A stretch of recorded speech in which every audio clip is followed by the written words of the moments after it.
আমি একদিন একটা কাজ শেষ করে বাসায় যাচ্ছিলাম। হঠাৎ রাস্তার পাশে দেখি একটা মেয়ে বসে বসে কান্না করছে। তখন আমি গাড়ি থামিয়ে ওর কাছে গেলাম। তখন আমি ওকে বললাম, কি হয়েছে মামুনি, তুমি এত রাতে এখানে বসে বসে কান্না করছো কেন? তোমার আব্বু আম্মু কোথায়? মেয়েটা আমার দিকে তাকিয়ে আরো জোরে জোরে কান্না করতে করতে বলল, ওরা আমার আব্বু আম্মুকে মেরে ফেলেছে। ওই জঙ্গলে আমার আব্বু আম্মু পড়ে আছে।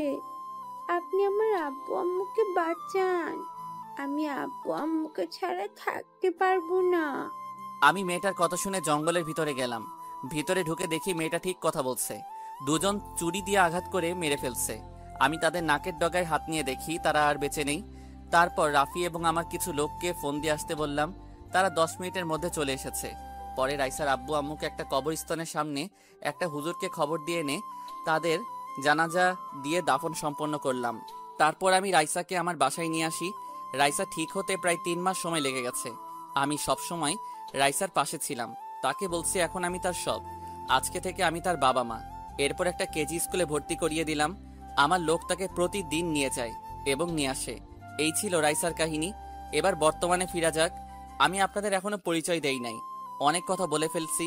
শুধু আমার নামটা জেনে রাখুন, আমি রাসেল। সবাই মাফিয়া কিং নামে চিনে। আর কিছু জানা লাগবে না।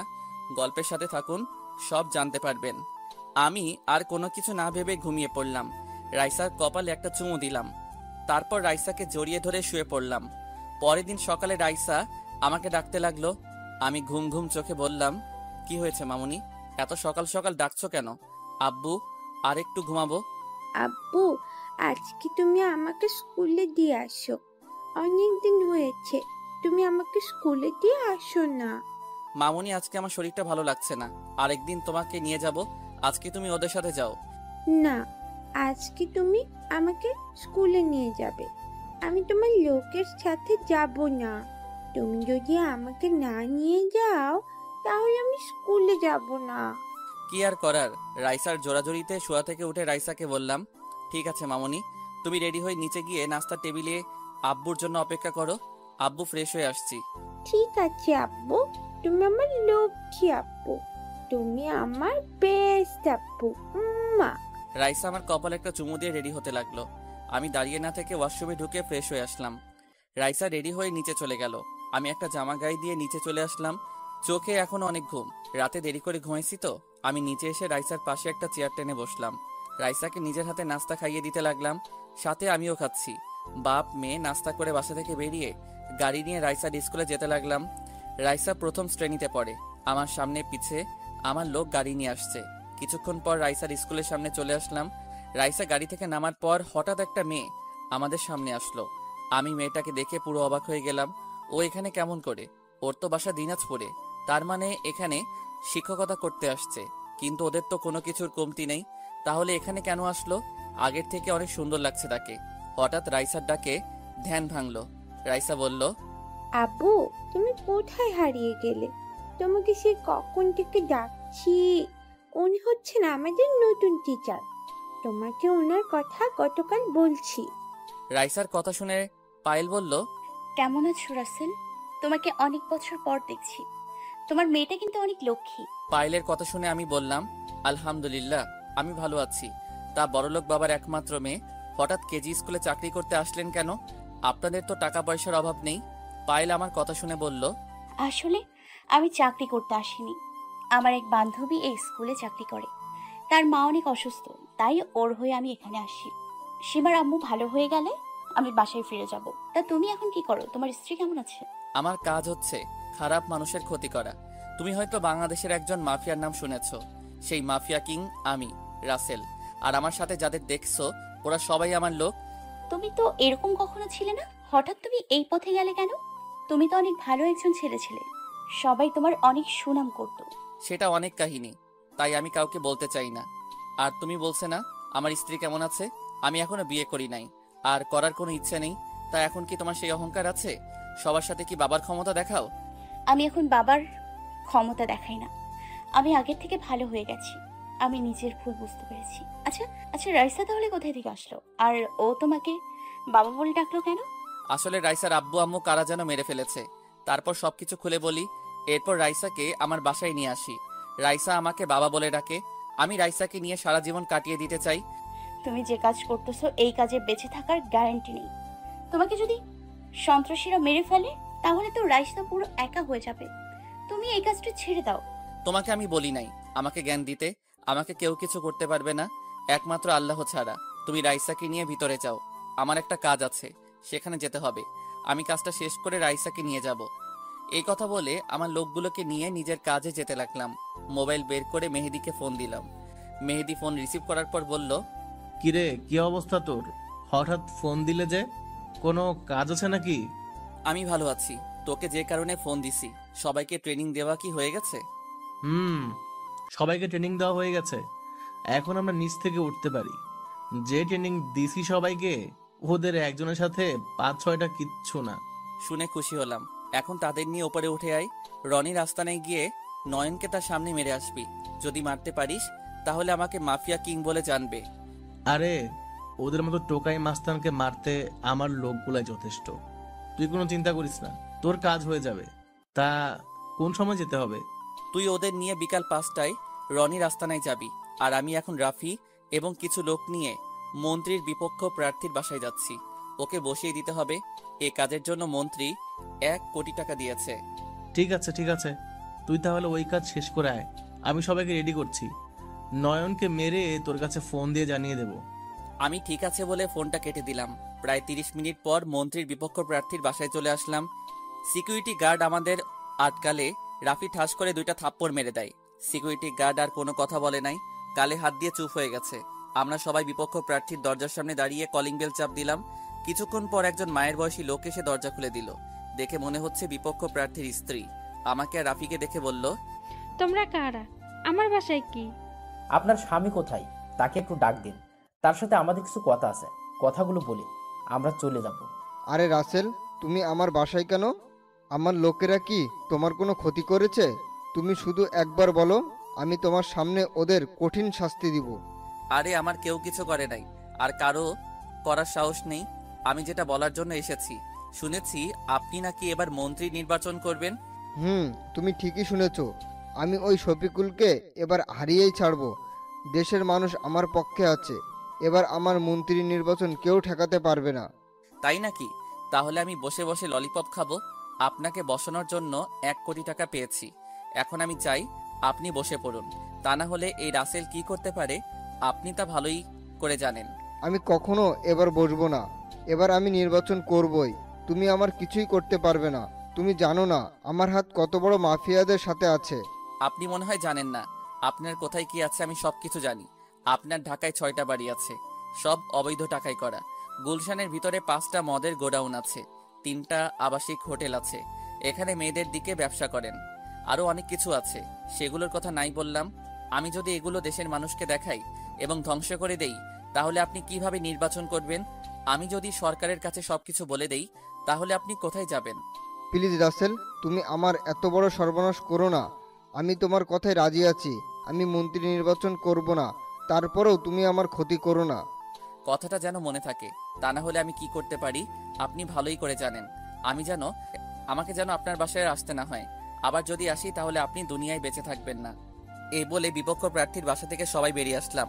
বিপক্ষ প্রার্থীর বাসা থেকে বেরিয়ে সোজা স্কুলের সামনে চলে গেলাম। গেটের সামনে গিয়ে দেখি রাইসা আর পায়েল দাঁড়িয়ে আছে। আমাকে দেখে রাইসা দৌড় দিয়ে আমার সামনে আসলো। কি ব্যাপার মামুনি, আজকে তোমার পড়ালেখা কেমন হয়েছে?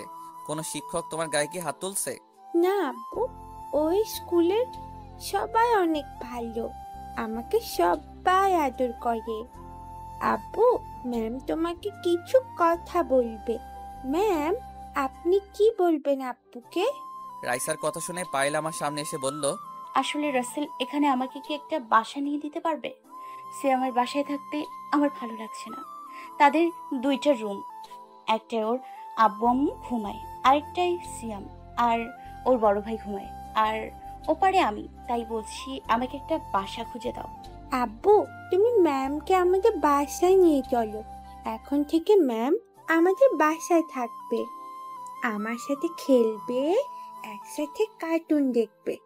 আমার কাছে অনেক ভালো লাগবে। প্লিজ আব্বু, তুমি না করো না। রাইসার কথা শুনে আর মানা করতে পারলাম না।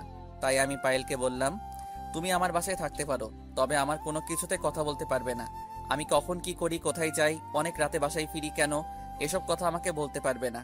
শুধু রাইসার কথা ভেবে তোমাকে বাসায় নিয়ে যাচ্ছি। ঠিক আছে, আমি তোমার কোনো কিছুতেই কথা বলবো না, শুধু কিছুদিনের জন্য। সিয়াম, আম্মু সুস্থ হলে আমি বাসায় ফিরে যাব। আমি ঠিক আছে বলে পায়েলকে গাড়িতে উঠতে বললাম। রাইসাকে মাঝখানে বসালাম। আমি আর পায়েল রাইসার দুই পাশে বসলাম। কিছুক্ষণ পর বাসায় চলে আসলাম। গাড়িতে কেউ কোনো কথা বললাম না। গাড়ি থেকে নেমে আমি, পায়েল এবং রাইসা দরজার সামনে দাঁড়িয়ে কলিং বেল চাপ দিলাম। কিছুক্ষণ পর খালা এসে দরজা খুলে দিল। আমাদের সাথে পায়েলকে দেখে খালা বলল, রাসেল, এই মেয়েটাকে, তাকে তো চিনতে পারলাম না। আর কি কিছু হয়? আসলে খালা, ও হচ্ছে পায়েল। আমরা দুজনে একসাথে দিনাজপুরে পড়েছি। এখানে একটা বান্ধবীর বাসায় এসেছে। ও, এই ব্যাপার। তোমার কোনো সমস্যা নেই মা, তোমার যতদিন মন চায় থাকতে পারো। আর আমি বাসায় সব সময় থাকি। রাসেল কাজে কামে বেশিরভাগ বাহিরে থাকে। ঠিক আছে খালা, তুমি পায়েলকে একটা রুম দেখিয়ে দাও। আমি আমার রুমে গেলাম। আমি এখন একটু রেস্ট নিব। কোনো কিছু দরকার হলে রাফি অথবা বাহিরের লোককে বলবে, তারা এনে দিবে। ঠিক আছে রাসেল, তুমি রুমে গিয়ে রেস্ট নাও। যদি খাবারটা খেয়ে ঘুম যেতে তাহলে অনেক ভালো হতো। ওকে খালা, আমি ফ্রেশ হয়ে আসছি। তুমি খাবার রেডি করো। আর পায়েল, তুমি ওপরে ডান পাশে রুমে চলে যাও। রুমে সবকিছু আছে। পায়েল ঠিক আছে বলে উপরে চলে গেল। আমিও আর কোনো কথা না বলে রাইসাকে কোলে করে নিয়ে রুমে চলে আসলাম। বাপ মেয়ে দুজনে একসাথে গোসল করে রাইসাকে জামা কাপড় পরিয়ে দিয়ে আমি একটা জামা গায়ে দিয়ে দুজনে নিচে চলে আসলাম। আমি খালা এবং রাইসা চেয়ার টেনে বসলাম। তারপর পায়েলের জন্য অপেক্ষা করতে লাগলাম। কিছুক্ষণ পর সিঁড়ির উপর চোখ পড়তে আমি চমকে উঠলাম। দেখি পায়েল একটা নীল রঙের জামা গায়ে দিয়ে নিচে নামতে আসছে। দেখতে অনেক কিউট লাগছে। আরে, এ আমি কি বলছি? আমার জীবনে এসব ভালোবাসা হবে না। পায়েল নিচে এসে রাইসার পাশে একটা চেয়ার টেনে বসলো। তারপর খালা খাবার বেড়ে দিতে লাগলো। হঠাৎ দেখি রাফি এক জায়গায় দাঁড়িয়ে আছে। তখন আমি বললাম, কিরে, তুই ওখানে দাঁড়িয়ে আছিস কেন? তোকে কি বলে বসাতে হবে, নাকি তোর লজ্জা করছে আমাদের সাথে বসতে? আসলে তেমন কিছু না, তোরা খেয়ে নে, আমি পরে খাবো। আর একটা কথা বলবি, তোর মাথা ফাটিয়ে ফেলবো। তাড়াতাড়ি চেয়ার টেনে বস। রাফি আর কোনো কথা না বলে একটা চেয়ার টেনে বসলো। খালাও আমাদের সাথে বসে পড়লো। সবাই মিলে খাবার খাচ্ছি। আমি রাইসাকে খাইয়ে দিতে লাগলাম, নিজেও খেতে লাগলাম। হঠাৎ রাইসা বলে উঠলো, ম্যাম, আপনি একা একা খাচ্ছেন, আমাকে খাইয়ে দিবেন না? আমার খুব ইচ্ছে করছে আপনার হাতে খাবার খেতে। সরি রাইসা, আমি মনে করেছি তুমি তোমার আব্বুর হাতে ছাড়া অন্য কারোর হাতে খাবার খাও না, তাই তোমাকে বলিনি। তুমি হাঁ করো, আমি তোমাকে খাইয়ে দিচ্ছি। পায়েলের কথা মতো রাইসা হা করলো। তারপর পায়েল রাইসাকে খাবার খাইয়ে দিতে লাগলো। আমি মনে মনে বলছি, রাইসা এই 2 দিনে পায়েলকে কত আপন করে নিছে। আমার কাছে অনেক ভালো লাগছে। সারাদিন কাজের মধ্যে থাকি, রাইসাকে ঠিকভাবে সময় দিতে পারি না। রাইসা কি সুন্দর করে পায়েলের হাতে খাবার খাচ্ছে। আমার খাওয়া শেষ হলে আমি রুমে চলে আসি। তারপর বিছানায় শুয়ে একটা ঘুম দিলাম। হঠাৎ মোবাইলের শব্দে ঘুম ভেঙে গেল। ঘড়ির দিকে তাকিয়ে দেখি সন্ধ্যা হয়ে গেছে। তারপর মোবাইল হাতে নিয়ে দেখি মেহেদি ফোন দিছে। আমি ফোন রিসিভ করার পর মেহেদি বলল, রাসেল, কাজ শেষ। নয়নের শরীর থেকে মাথা আলাদা করে ফেললাম। রনিকে পায়ের মধ্যে 2টা গুলি করেছি। রনি আর তার ভাইয়ের মরা দেহের সামনে বসে কান্না করছে। আসার সময় রনিকে ওয়ার্নিং দিয়ে আসছি, আর কখনো যেন তোর কাজে বাধা না দেয়। যদি কখনো দেয় তাহলে ওর ভাইয়ের মতো ওকে উপরে পাঠিয়ে দেব। শুনে খুব খুশি হলাম। রনি হয়তো আমাকে ছোটখাটো মাস্তান মনে করছে। আমার পাওয়ার সম্বন্ধে তার কোনো আইডিয়া নেই। ও সিংহের গুহায় পা দিছে। ঠিক কথা বলেছিস। এখন বল, আমরা কি করব? আবার কি মাটির নিচে চলে যাব, নাকি উপরে থাকবো? না, তোরা উপরে থাকার দরকার নেই। তোরা আবার নিচে চলে যা। দরকার হলে আমি তোকে জানাবো। মেহেদি ঠিক আছে বলে ফোন কেটে দিল। আমি বিছানা থেকে উঠে ওয়াশরুমে ফ্রেশ হতে চলে গেলাম। ফ্রেশ হয়ে একটা জামা গায়ে দিয়ে রুম থেকে বেরিয়ে আসতেই কারোর সাথে ধাক্কা খেয়ে দুজনে নিচে পড়ে গেলাম। যার সাথে ধাক্কা খেলাম সে আর কেউ নয়, পায়েল। পায়েলের ঠোঁটের সামনে আমার ঠোঁট। পায়েল ঘন ঘন নিঃশ্বাস নিচ্ছে। দুজন দুজনের দিকে তাকিয়ে আছি। ইচ্ছে করছে পায়েলের ঠোঁটের সাথে ঠোঁট লাগিয়ে দিতে, কিন্তু আমি নিজেকে কন্ট্রোল করে তাড়াতাড়ি উঠে গেলাম। আমি এক হাত বাড়িয়ে পায়েলকে উঠালাম। তখন পায়েল বলল, সরি, আমি তোমাকে দেখতে পাইনি, তুমি এখনো ঘুমিয়ে আছো, তাই তোমাকে ডাকতে রুমে ঢুকেছিলাম। হঠাৎ তুমিও রুম থেকে বেরিয়ে আসলে। সমস্যা নেই, আমি কিছু মনে করি নাই। আর রাইসা কোথায়? রাইসা আমার রুমে পড়তে বসছে, তাকে পড়া দেখিয়ে তোমাকে ডাকতে আসলাম। ঠিক আছে। আমি বাহিরে গেলাম। ফিরতে রাত হতে পারে। তুমি রাইসাকে খাবার খাইয়ে দিয়ে ঘুম পাড়িয়ে দিও। যদি কিছু মনে না করো একটা কথা বলি, আমি তোমাকে টাকা দিচ্ছি, আসার সময় আমার জন্য কিছু ক্যাডবেরি নিয়ে আসো। তোমার টাকা লাগবে না। আমার কাছে কি টাকা নেই? আমি বসে বসে খেলেও আমার টাকা ফুরাবে না। পায়েল আর কোনো কথা বলল না। আমি বাসা থেকে বেরিয়ে আসার পর রাফি আমার সাথে আসলো। আর আমার লোক সব সময় আমার সাথে থাকে। তার একটা কাজে গেলাম।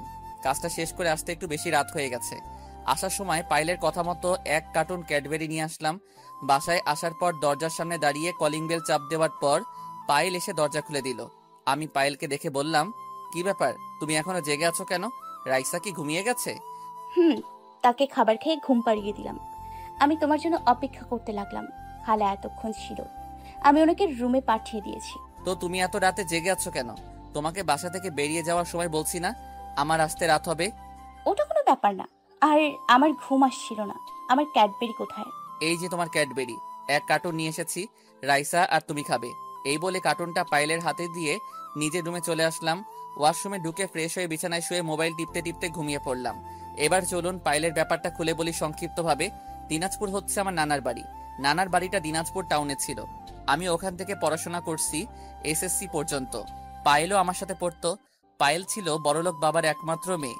তার অনেক অহংকার ছিল, কিন্তু আমার কোনো অহংকার ছিল না। পায়েল আমার গায়ে 2-3 বার হাত তুলেছে, তবে আমি সাথে সাথে তাকে পাল্টা আঘাত করেছি। পায়েল স্কুলের সকল ছাত্রছাত্রীদের সাথে খারাপ ব্যবহার করত, বাবার ক্ষমতা দেখিয়ে চলতো।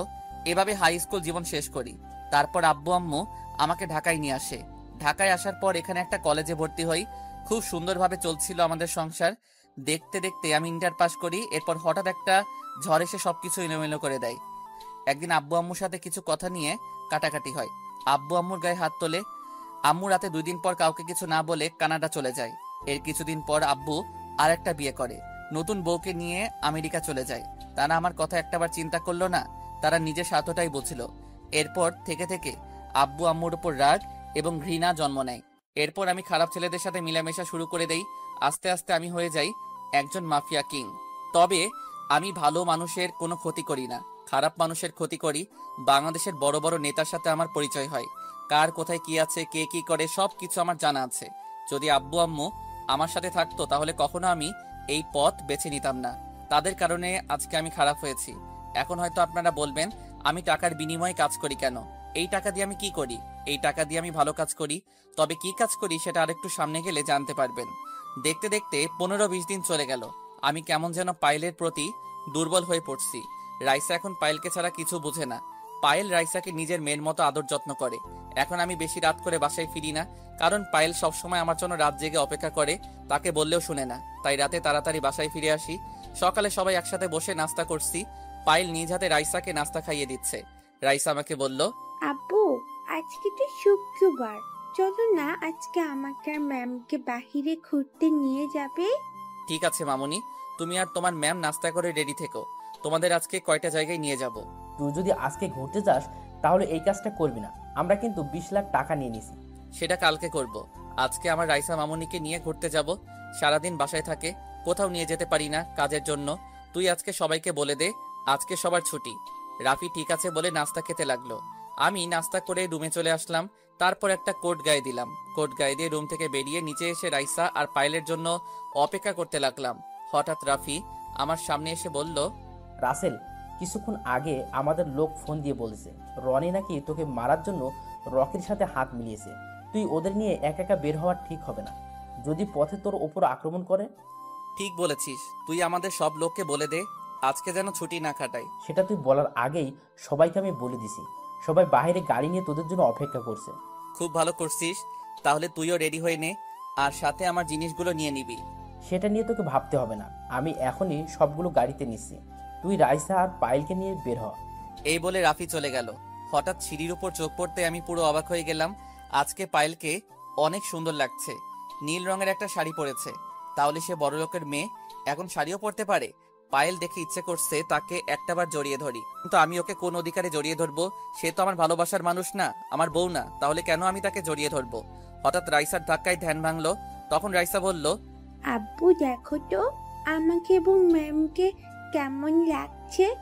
ম্যাম আমাকে সাজিয়ে দিয়েছে। অনেক সুন্দর লাগছে মামুনি, এখন চলো আমরা বেরিয়ে পড়ি। পায়েলের হঠাৎ মুখটা কেমন হয়ে গেল। পায়েল মনে করছে আমি তাকে বলবো শাড়িতে তোমাকে অনেক সুন্দর লাগছে, তার রূপের প্রশংসা করব। আমরা বাসা থেকে বেরিয়ে আমার গাড়িতে উঠলাম। আজকে আমি নিজে গাড়ি চালাবো। পায়েল আর রাইসা আমার সাথে সামনের সিটে বসলো। রাফি সহ আমাদের সাথে মোট 10 গাড়ি আসছে। প্রথমে একটা হাসপাতালের সামনে গেলাম, তারপর পায়েল এবং রাইসাকে গাড়ি থেকে নামতে বললাম। রাইসা আর পায়েল গাড়ি থেকে নামার পর সিকিউরিটি গার্ড আমাকে দেখে সালাম দিল। সবাইকে নিয়ে হাসপাতালের ভিতরে ঢুকলাম। হাসপাতালের ভিতরে ঢুকে ম্যানেজারের কেবিনে গেলাম। ম্যানেজার আমাকে দেখে দাঁড়িয়ে সালাম দিল আর বলল, স্যার আপনি আসবেন, আমাকে একটাবার বলতেন আমি নিজেই আপনার বাসায় চলে আসতাম। আমি এখানে আসছি হাসপাতালটা দেখার জন্য। কোনো অসুবিধা হচ্ছে না তো? রোগীদের খেয়াল ঠিক মতো রাখেন তো? আমরা সবাই রুগীদের খেয়াল রাখছি, তাদের সবসময় সেবা যত্ন করি, তাদের কোনো কিছুর কমতি রাখছি না। আপনি রুগীদের সাথে কথা বললে বুঝতে পারবেন। আমি আপনার কথা বিশ্বাস করি বলে আপনাকে ম্যানেজারের দায়িত্ব দিচ্ছি। আমার আর দেখা লাগবে না। রাফি ম্যানেজারকে 50 লাখ টাকা দিয়ে দেয়। এই বলে রাইসা আর পায়েলকে নিয়ে হাসপাতাল থেকে বেরিয়ে আসলাম। তারপর গাড়িতে উঠে একটা এতিমখানার সামনে গেলাম। আসার সময় ওদের জন্য কিছু জামা কাপড় এবং খাবার নিয়ে আসলাম। সবাইকে জামা কাপড় দিলাম আর সবার সাথে বসে খাবার খেলাম।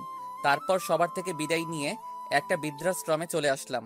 পায়েল কোনো কথা বলছে না, শুধু দেখে যাচ্ছে আর অবাক হয়ে আমার দিকে তাকিয়ে থাকে। বৃদ্ধাশ্রমের সামনে গাড়ি থামিয়ে সবাই ভিতরে ঢুকলাম। আমাকে দেখে সবাই এসে জড়িয়ে ধরলো। আসার সময় মহিলাদের জন্য একটা করে শাড়ি এবং পুরুষদের জন্য লুঙ্গি পাঞ্জাবি নিয়ে আসলাম। তাদের সবাইকে সবটা বুঝিয়ে দিলাম। এই বৃদ্ধাশ্রম যারা দেখাশোনা করে তাদের বললাম, এখানে কি সব ঠিকমতো চলছে? খাওয়া দাওয়ার কোনো সমস্যা হচ্ছে না তো? যদি শুনি আমার আব্বু আম্মুরা কষ্ট পাচ্ছে, তাহলে কাউকে আমি ছাড়বো না। যখন যার যেটা লাগবে দ্রুত এনে দিবে। আরো কিছুক্ষণ কথা বললাম এবং বৃদ্ধাশ্রমের সবাইকে বলছি, কোনো অসুবিধা হচ্ছে না তো? সবাই বলল কোনো অসুবিধা হচ্ছে না। তারপর ওদের থেকে বিদায় নিয়ে মার্কেটে গিয়ে পায়েল এবং রাইসার জন্য কিছু মার্কেট করলাম। তারপর একটা রেস্টুরেন্টে ঢুকে খাবার খেলাম। তারপর বাসায় চলে আসলাম। বাসায় আসতে আসতে রাত 10টা বেজে গেছে। এতক্ষণ সময় পায়েল একটা কথাও বলে নাই, শুধু আমার কাজ কাম দেখছে। বাসায় আসার পর রাইসাকে বললাম, মামুনি আজকে ঘোরাঘুরি করে তোমার কাছে কেমন লাগছে?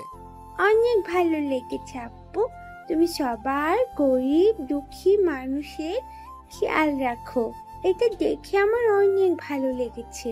ঠিক আছে মামুনি, তুমি একটু রুমে যাও, আমি তোমার ম্যামের সাথে একটু কথা বলবো। রাইসা ঠিক আছে বলে রুমে চলে গেল। এবার আমি পায়েলকে বললাম, আচ্ছা পায়েল, তোমাকে সেই সকালবেলা আমাদের সাথে বের হয়ে যাওয়ার পর তুমি একটা কথাও বলো নাই কেন? কি হয়েছে তোমার? আমার কিছু হয়নি রাসেল, আমি তোমার কাজ কাম দেখে আজকে মুগ্ধ হয়ে গেলাম। তোমার এসব কাজ আমার অনেক ভালো লেগেছে। আমি কথা বলার ভাষা হারিয়ে ফেলেছি, কি বলবো তোমায়। তুমি মনে করছো কি আমি এতটাই খারাপ? আসলে তুমি যতটা খারাপ ভাবছো, এই রাসেল এতটা খারাপ না। আমি এসব কাজ করে যে টাকা নেই, সব টাকা এই গরিব দুঃখী মানুষের পিছনে খরচ করি। এখন হয়তো তুমি বলবে এসব হারাম টাকা। আমি বলবো একটা টাকাও হারাম না, কারণ এসব টাকা গরিবদের হকের টাকা। বড় বড় নেতা গরিবদের পেটে লাথি দিয়ে এসব টাকা নিছে, আর সেই টাকা আমি কাজের বিনিময়ে নিয়ে আসি। আর সেই টাকা দিয়ে তাদের জন্য হাসপাতাল, এতিমখানা, স্কুল, বৃদ্ধাশ্রম এগুলো করে দিছি। হঠাৎ দেখি পায়েলের চোখে পানি। তখন আমি বললাম, এই পায়েল, তুমি কান্না করছো কেন? আমি কি খারাপ কিছু বলেছি? আমার কথায় কি কষ্ট পেয়েছো? এই কথা বলার সাথে সাথে পায়েল আমাকে জড়িয়ে ধরলো। কিছুক্ষণ জড়িয়ে ধরে তার রুমে চলে গেল। আমি তো কিছুই বুঝতে পারলাম না। এত কিছু বুঝে লাভ নেই। আমি আমার রুমে চলে আসলাম। রুমে এসে ফ্রেশ হয়ে বিছানায় শুয়ে পড়লাম। পরের দিন সকালে রাফি এবং কিছু লোক নিয়ে রকির আস্তানায় গেলাম। রকি হয়তো আমাকে এভাবে তার এখানে দেখবে আশা করে নাই। রকির সাথে রনিও আছে। তখন রকি বলল, আরে ভাই, আপনি আমার এখানে? আপনি একটা ফোন দিলে তো আমি আপনার কাছে চলে আসতাম। আপনি শুধু শুধু কষ্ট করে আসতে গেলেন কেন? ওই তোরা ভাইকে চেয়ার দে। আমি এখানে বসতে আসি নাই, শুধু তোকে রনিকে একটা ওয়ার্নিং দিতে আসছি। শুনেছি রনি নাকি আমাকে মারার জন্য তোর কাছে এসেছে। তুই যদি আমার বা আমার লোকদের উপর একটা আঘাত করিস, তাহলে তোদের দুইটাকে দুনিয়ায় বাঁচিয়ে রাখবো না, কথাটা মনে রাখিস। ভাই, আপনি মানুষের কথা বিশ্বাস করবেন না। কোথায় আপনি আর কোথায় আমি? আমি তো আপনার একটা পশম ছিঁড়তে পারবো না। তাহলে রনি তোর কাছে এসেছে কেন? তোর তো ওর সাথে ভেজাল ছিল। ভাই, রনি আমার কাছে ক্ষমা চাইতে এসেছে। সে তার ভুল বুঝতে পেরেছে, তাই আমিও তাকে ক্ষমা করে দিছি। দুজনে এখন আগের মতো হয়ে গেছি। আগের মতো হয়েছিস ভালো কথা। যদি কখনো আমায় ক্ষতি করার চেষ্টা করিস, তাহলে রনির ছোট ভাইকে যেভাবে মেরেছি তোদেরকেও সেইভাবে মারবো, কথাটা মনে রাখিস। এ কথা বলে রনির আস্তানা থেকে বেরিয়ে গাড়ি নিয়ে বাসায় চলে আসলাম। কলিং বেল চাপ দেওয়ার পর পায়েল এসে দরজা খুলে দিল। আমাকে দেখে বলল, তুমি এত সকাল সকাল কোথায় গেছো? আর নাস্তাটাও করে যাওনি। তুমি তো এত সকাল ঘুম থেকে ওঠো না। আসলে সকালে একটা কাজ ছিল, সেটা শেষ করে আসছি। খালাকে বলো টেবিলে নাস্তা দিতে, আমি ফ্রেশ হয়ে আসছি। খালা রান্নাঘরে, তুমি গিয়ে ফ্রেশ হয়ে আসো, আমি টেবিলে নাস্তা দিচ্ছি। আমি ঠিক আছে বলে রুমে চলে আসলাম। তারপর ফ্রেশ হয়ে নিচে চলে আসলাম। পায়েল আমার সামনে নাস্তা দিল। হঠাৎ পায়েল যেটা বলল সেটা শুনে আমার মনটা পুরো খারাপ হয়ে গেল। পায়েল এটা কি বলছে? রাসেল, আমি কালকে সকালে বাড়িতে চলে যাব। সীমার আম্মু এখন সুস্থ আছে। আব্বু কালকে গাড়ি পাঠিয়ে দেবে। আরো কিছুদিন থেকে যাও। আর সীমা, স্কুলে আসলে সমস্যা কোথায়? তুমি আমার বাসায় আরো কিছুদিন থাকো। আমার মনে হয় রাইসা তোমাকে ছাড়া থাকতে পারবে না। আমার থেকে এখন তোমাকে ভালোবাসে। হঠাৎ রাইসা আমাদের সামনে এসে বলল, ম্যাম, আপনি যাবেন না। আপনাকে ছাড়া আমি থাকতে পারবো না। আপনি চলে গেলে আমার সাথে কে খেলবে? কে আমাকে খাইয়ে দিবে? কে আমাকে আদর করবে? কে আমাকে সুন্দর করে পড়াবে? প্লিজ ম্যাম, আপনি যাবেন না। রাইসা, এটা হয় না। আমি তো আর সারা জীবনের জন্য তোমাদের বাসায় আসিনি। আর বাইরের মানুষ খারাপ বলবে। তাহলে আপনি আমার আম্মু হয়ে যান, তাহলে আর কেউ কিছু বলবে না। আপনাকে ছাড়া আমি 1 মিনিটও থাকতে পারবো না। রাইসার কথা শুনে আমি আর পায়েল দুজন দুজনের দিকে তাকালাম। তখন আমি বললাম, রাইসা তুমি এটা কি বলছো? উনি তোমার ম্যাম হয়, ওনার কাছে ক্ষমা চাও। রাইসা, তোমার আব্বু যদি রাজি থাকে তাহলে আমি বিয়ে করতে রাজি আছি। পায়েল, এ তুমি কি বলছো? তোমার আব্বু আম্মু কখনো আমার কাছে তোমাকে বিয়ে দিবে না। তারা যদি আমার নাম শুনে কখনো তোমাকে আমার হাতে তুলে দিবেন। কেন তুলে দেবে না? তুমি তো আর খারাপ কাজ করো না। তুমি গরিব দুঃখী মানুষের জন্য কাজ করে যাচ্ছ। আর একটা সত্যি কথা বলো তো, তুমি কি আমাকে ভালোবাসো না? না, আমি পায়েলের কথা শুনে কি বলবো কিছুই ভেবে পাচ্ছি না। কি করে বলবো পায়েল, আমিও যে তোমাকে ভালোবেসে ফেলেছি, কিন্তু আমি যে কাজ করি এটা শুনে তোমার আব্বু আম্মু কখনো আমার কাছে বিয়ে দিবে না। তখন আমি বললাম, আমি তোমাকে ভালোবাসি, কিন্তু তোমার আব্বু আম্মু কি আমাকে মেনে নিবে? সেটা তুমি আমার উপর ছেড়ে দাও। তাদের রাজি করার দায়িত্ব আমার। যদি তারা রাজি না হয় তখন তুমি কি করবে? সব বাবা মা চায় মেয়েকে ভালো ছেলের সাথে বিয়ে দিতে, কিন্তু আমার মতো মাফিয়া এবং খুনির কাছে কি তোমার আব্বু আম্মু বিয়ে দিবে? আমার আব্বু আম্মু আজ পর্যন্ত আমি যা চেয়েছি তাই এনে দিয়েছে। সত্যি কথা বলতে, আমিও তোমাকে অনেক ভালোবেসে ফেলেছি। না, আমি এখন তোমাকে ম্যাম বলে ডাকবো না, আম্মু বলে ডাকবো।